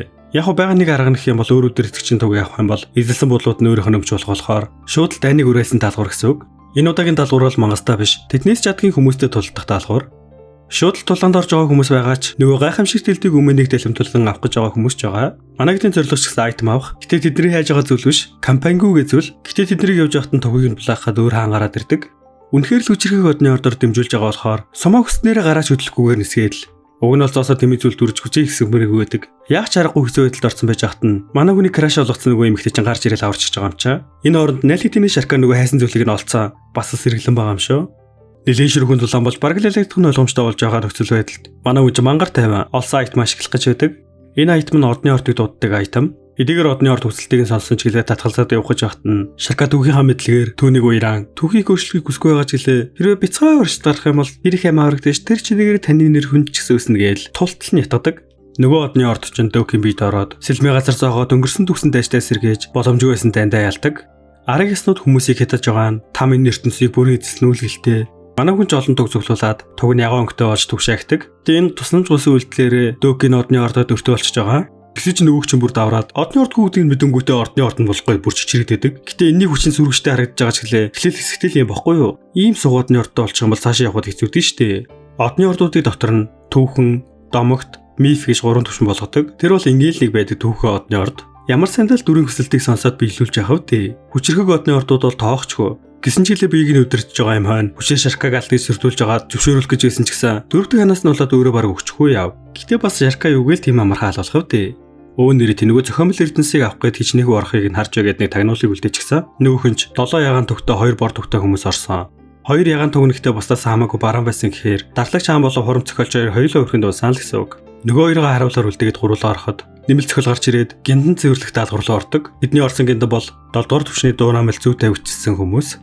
Энгийн дарилт эднэрт огт нөлөөлөхгүй. Тэгэхээр эдгээр дээр байгаа зүүн цэвүүдийг мэдрэн дарах хэрэгтэй. Буруу дээр дараад хүчийг нь ихсгэн алуулах магадлалаа ихсгэх бол зөвөө дарах юм бол хүчийг нь сулруулахаас эхлээд шууд үхүүлэгч зэг гэж би. Дөг бол уншигч болохоор ямар ч асуудалгүй. Тэгэл томшгүй болон хүүхэлдээтэй тулцаар байгаа дамжилттай гиндагаа даваад гараад ирдэг. Зоодоо үндсэн даалгавар болох нөгөө зохиомл эрдэнэсийн араас явсан хүмүүсийг ангуучлах. Гэтэл тэднийг ороход хаасаагүй гэсэн зохицос. Дунд нь байгаагаалыг төрж ирсэн хүмүүс босч ирэл манай хүмүүсийг бассан ч гэсэн чигчийн өрөөний жилээ гаргахаар гомтод манай хүнийг одоо л хүн алаагүй бас дээр нь алахгүй байх амар бангийн шалтгаантай гэдгийг нь анзаарсан лавга Шарка хоёр ч өмнөөс нь жиг утгаар нь алж өгдөг шүү. Яг хөө энэ байгаа хүмүүс нь зүгээр л дагуулууд цаашаа хаад нь орох хэвээр. Гэтэл сүүлд нэгээрээ явсан дарлагч хаан энэ ч өс зүгээр гэмгүй хүмүүсийг бүгдийг нь алчихсан. Орсоо хадаж ихнээсээ гарч ирж байгаа бололтой их л сүртэй. Энд ч бүр дүрдээ хитрхээ орчихсан. Одны өртөө адилхан болыг дэвсээ хүртэл усчихсан. Тэнийг дүр өгтөд байж байгаа юм чи. Орж ирсэн цагаас нь эхлээл харьцгаад исэн нөхөрч нөгөө хурамч зохиолч Зэвэн гарчин дахиад хурамч бие явуулсан. Манай хүн ч гэсэн ярианых нь өгнөөс нь хурамч гэдгийг нь мэдчихсэн. Энд ч байгаа хүмүүс ч гэсэн тасарсан толгой ярьж байгааг хараа шок штэ. Энэ нөхөр ихтэй нэлээд л хуалаг бололтой. Өрх байж магадгүйгээд холбороо явуулсан байгаа нь. Энэ үеэр нөгөө дарлагч хаанчаа гарч ирсэн. Өчир зүггүй л энэ байгаа бүхэл хүмүүсийг аал гээл. Аргагүй л доороогоо зөнчнөрөөс болоод яг үндсэн зохиолоос хэд их хил өвчтэй болчихсон байгаа. Энэ тэнэг ихтэй хүчээ хамаагүй нэмжээж Копенерийн хараанд өртөх юм бол ямар ба нэгэн зүйл болохыг нь одоохондоо мэдэхгүй л байгаа л да. Нэлээд л хэрцэглэлийнхэн үеэр энэ шилтийн нөхөр гарч ирснэ. Дахин нэг шалгуурыг нийл болоодог. Хаашрын сухыг хүссэн хүн хүсэл эрмэлзэлтэй байх ёстой. Тавхан хаал хоёр дахь шалгуурыг давах боломжтой гэдгийг мэдсэн нөхрөөч чаа. Юм саяны нөхцөлөд хоорондоо хүртэл зодлоо тунж байгаа юм чаа. Яг нь дийл улсын хэдэн хаан байгаа ч хэлээ. Өөрийнхөө хаан гэдгийг нууж байгаа тэрнээс ч олон хүн байгаа. Манай хүн ч гэсэн тэдний нэг штэ. Гэсэн чинь нөгөө толгойч энэ нөхөр туг байгаа энэ бол хаан гэж орилжчихдаг. Өөрийгөө нууж байсан ихээр сул дороолж тараа. Гэтэл бүгдээрээ ил болсон сул дороо нэрийг устгахаар дайрж байхад нөгөө талд анхнаасаа л хэлвэсэн хаад өөрсдийнхөө хүмүүст алуулсаар энэ үеэр шугааныг ашиглан хүмүүстээс үн чулуунуудыг хулгаалan хурамч зохиолч ч өөрийнхөө жигэн төрхийг л болгодог. Хинч нүг эмгтэй гэж бодоггүй л өстэй. Энэ үн чулуунууд юу вэ гэвэл нөгөө элтийг гаргаж ирдэг зүйл. Яг л бодсныхаа дагуу хамгийн хүчрхэг эрдэнсийг гартаа оруулсан болохоор одоо бүгдийг чаална гэж байсан ч гэсэн нөгөөх нь ямар гайхалтай явах вэ? Хулгай хийгээд хуул зохиол бичиж байгаа юм бол зөвхөн эхлэл хэсгийг нь хуулдаг нь буруу шүү дээ. Сайн уншихгүй. Энэ л таатын тоо юу юуг цөөрөөл нэг магасаал тэднийг учир зүггүй ангуучлаад байгаа бололтой. Гэтэ тэр нь дарлагч хаан биш. Тэр нөхөр чинь зөвхөн гол дүрийн салхинд нөхцөө байгаа байхгүй юу? Гол дүр чи бөөр дөөх чамаагаа даална нэг л гараад ирдэг. Манай хүч нөгөө хурамч сэлмийг нь бас тугийг нь аваад туга хар болгоод лавгаагаар гэс нөгөө аимшигтай магсан шавжуудыг нь дуулаад дэрэгж зогтож чаддаг. Сайн гарч халуунуудыг даалгавар өгсөндөө миний дүүг аваад ирээрэй гэж даалгавар өгөнгүүтээ яг үндэ гол дүрийн дүүг нь барьцуулсан байгаа байхгүй юу? Яг алхан даван дээр нөгөө шилтэн нөхөрч гарч ирэнгүүтээ 5 хаан үлдээ шаардлага биелэгдлээ. Гэтэл үлдсэн 5 хааныг сүүлийн шалгаруулж шилжүүлчихдэг. Яа манай хүн алуулах бас л ойрхон байлээ шүү. Өөндөрөө те манай хүч нөгөө эзлэх стоп бодлоо эзлэг байгаа штэ. Тэрнээсээ болоод энэ ханны өрсөлдөөнд орж чаддгүй. Үүнийг нь харсан нөгөө шилтэн нөхөрч ч гэсэн багталтайгаар шоолж өгдөг. Энэ үеэр нөгөө дүүгийн дагуулаад талбайнаа ирчихсэн. Хамгийн амар нөгөө эзлэх стоп бодлын тугныхаа суурийг нь аваад ирсэн байдаг шүү. Зохиол дөрөв нь хинж гэж байгааг болохоор бас л нэг хэл өөрчлөлт. Альбестор нөгөө тулгааны хэсэгтээ орж тулгаанууд яваад ордог. Энэ ихтэй бүх үзүүлэлт нэмдэг чадварууд, айтем, стигма ажиллахгүй. Бас нөгөө хурд хүчнийхэн левлүүдийг нь бүгднийг хасаад яг л хэвийн хүн шиг болгоцсон. Тийм болохоор хэн илүү тулгааны туршлагатай тэрний ялнаа л гэсэн үг. Хит давтал байхгүй болохоор нэгэсэндээ маш шудраг. Нэг ан зүгээр л буугаад өгцөө. Нэг нь харин дөгөө зам болохоор тулдахгүй. Нөгөө халзан гол дүр хоёр л хоорондоо үзэж тарж байдаг. Энд бүхэл үзүүлэлтүүд адилхан жилээ. Ганцхан л цорхоо байгаа. Өөртөөгөө засуудаа зарцуулж болно. Гэхдээ энэ байгаа бүх засаараа хурд хүчээр нэмэх юм бол энэ тулаан тусаал тэр нэмсэн үзүүлэлтүүд чинь байхгүй болж байгаа болохоор бараг л дэмий зүйлд хамаг зас өөрж байгаа мэт л. Ер нь бол манай хүний засаа хангалттай тулаадсан шалтгаан ч л энэ шүү дээ. 72,000 засаар хурд хүчээр тулгаад ямар ч боломжгүй хүчтэй болохтой зэрэгцээ. Хүчээ 3 оронтой давсан анхны хүн болсон болохоор 30,000 зас бэлгэлж ирээл. Бас андуудаас эхлээд ямар ч алдагдaltaгүй болчихж байгаа. Тулаан бол хий ялах нь ойлгомжтой. Манай хүч тэгээ зүгээр ачихгүй. Ухаалцсныг нэлэмдүүлээд алгасч ирэл. Ингээд шинэ хаан тодорч бүгдийг эзэгнэх хэрхийг зарлах гэж байхад нь манай хүн шууд хүлээж чадаа. Би энэ цуулагаа юу өршлөгдөх вүлээ? Гэхдээ чи сүүлийн бүхэл хүнийг өдөртөж болно шүү дээ. Бүр хүссэн зүйлийг хийлгэх гэсэн үг заа юу? Тэгээ яа нүсэгүй ингээл болоо мо гэхдээ шилтэн нөхөрч уурлаад ингээд хам бол энэ хаан ширэг шиг устгалаа шүү гэтэн шууд л тэгээд над тамаагүй гэж авсан. Бүгд л энэ тэнэг одоо суучаар яагаад байгаа юм гээл тэр нь би сууя гээл. Энэ судалт нь хэрвээ суух юм бол доомог болж дэмждэг одны ордонд хүртэл төвшөө ахина. Гэхдээ энэ цугаал нэг л удаа хүчийг нь ашиглах юм бол хизээ зохиолын төгсөлд хүрч чадахгүй. Гол дөрөв нэг бүр 41 дэх ухралтан дээрээ л ойлгосон. Шууд л тэнцээ байгаа хүмүүс рүү би та нар шиг ачаагүй амттай хаан болмооргүй байна. Бас энэ үзээд байгаа азгүй одны ордуудаа та нар ч гэсэн ерөөсөө миний сонирхлыг татахгүй байна. Та нар хэр удаа энэ Токоби нэрийн үгэнд ороод энэ цохиолыг дагах гэж байгаа. Тэг хэр удаа энэ газрыг даны талбар болгоод хөгжүүлэх гэж байгаа. Гэтэл ухаарлыг үсгэлж байхад нь ууралсан шилтэн нөхөрч шууд л нэмэлт цохиол гаргаад ирдэг. Нэмэлт цохиол хаан ширэг булааж ав. Төрөл нэмэлт хүндрэл бие давах нөхцөл хаан ширээний судлаас татгалцсан дүрийг ялж хаан ширэг булаан ав. Цагийн хязгаар 30 минут шагнал 6,000 зоос. Бүтлгүүтлийн шитгэл хоосон. Хаан ширэг эслэх хүсэлтэй хүмүүс байхад манай талд ч гэсэн зогсох хүмүүс байгаа. Ширэг хүн тулаан болж ахтан дөөх нөгөө дууддаг айтмаараа шанаа толгоодыг дуудсанж тэсвэршгүй хэцүү байх нь ойлгомжтой. Уг нь л одны орднуудын дууг энгийн хүн тэсвэрлдэггүй. Манай хүн гэхдээ тэрийг өмнө мэдчихсэн болохоор хамгаалалтаа хангалттай хэмжээгээр нэмсэн гэж бодож байсан ч гэсэн энэ удаа бүр 7-гийн 7 од шүү дээ. Нөгөөдөлнч шулуухан засамлаг байсаар хахад заавал бортоо ихтэй замыг сонгож байдаг. Гээл гайхаад бас нэр нь үнлээд үгийг сонсдог. Энэ хаан ширээний хүч нь бол зүгээр л нэг хүмүүсийг өдөртөд өнгөрдөг хүч биш. Хинэж дийлхэргүй одны ордуудтай хүртэл сөргөөдөл төр хүчийг өгдөг. Гэхдээ энэ хүчийг ашигласныхын төлбөргээд энэ ертөнц сүрнэ. Нэрэт энэ хурамч сэлмийнхэн жинхэнэ хүч нь яг үндэ одны ордуудаас хүчийг зээлх үед л жинхэнэ ашиг гардаг. Байж болох бүхэлдэгчээр хаан ширэг устгаж, нэмэлт зохиолч гэсэн альбаасаар дуусаж, манай гүнж тэнтүү олон одны ордын хүчээс зээлсэн учраас биеийн дискуд задрах гэж байхад одны ордууд тэрийг хөвдөлтөнд дамдаг нь хуваалцж байдаг. Энэ хэрвэл саяны түүний хэлсэн үгс болон хэсэг үлд нь одны ордуудад таалагдсан гэсэн үг. Яг уурлаж үгүйсгээд байгаа хэсэг бүлэг байгаа л та. Ингэжл манай хүн хаангүй ертөнцийн хаан гэж хүмүүсээр биш одны ордуудаар хүлээн зөвшөөрөгдсөн. Дөгд дараагийн боломж дараагийн ухралт гэж байхгүй тул энэ ертөнцийн төлд үхийг дуусгах ёстой. За ингээд season 1-тэй хамт байсан та бүхэндээ баярлалаа. Хэрвээ бичлэг маань таалагдсан бол лайк болон subscribe дараарай. Баярлалаа. Баяртай.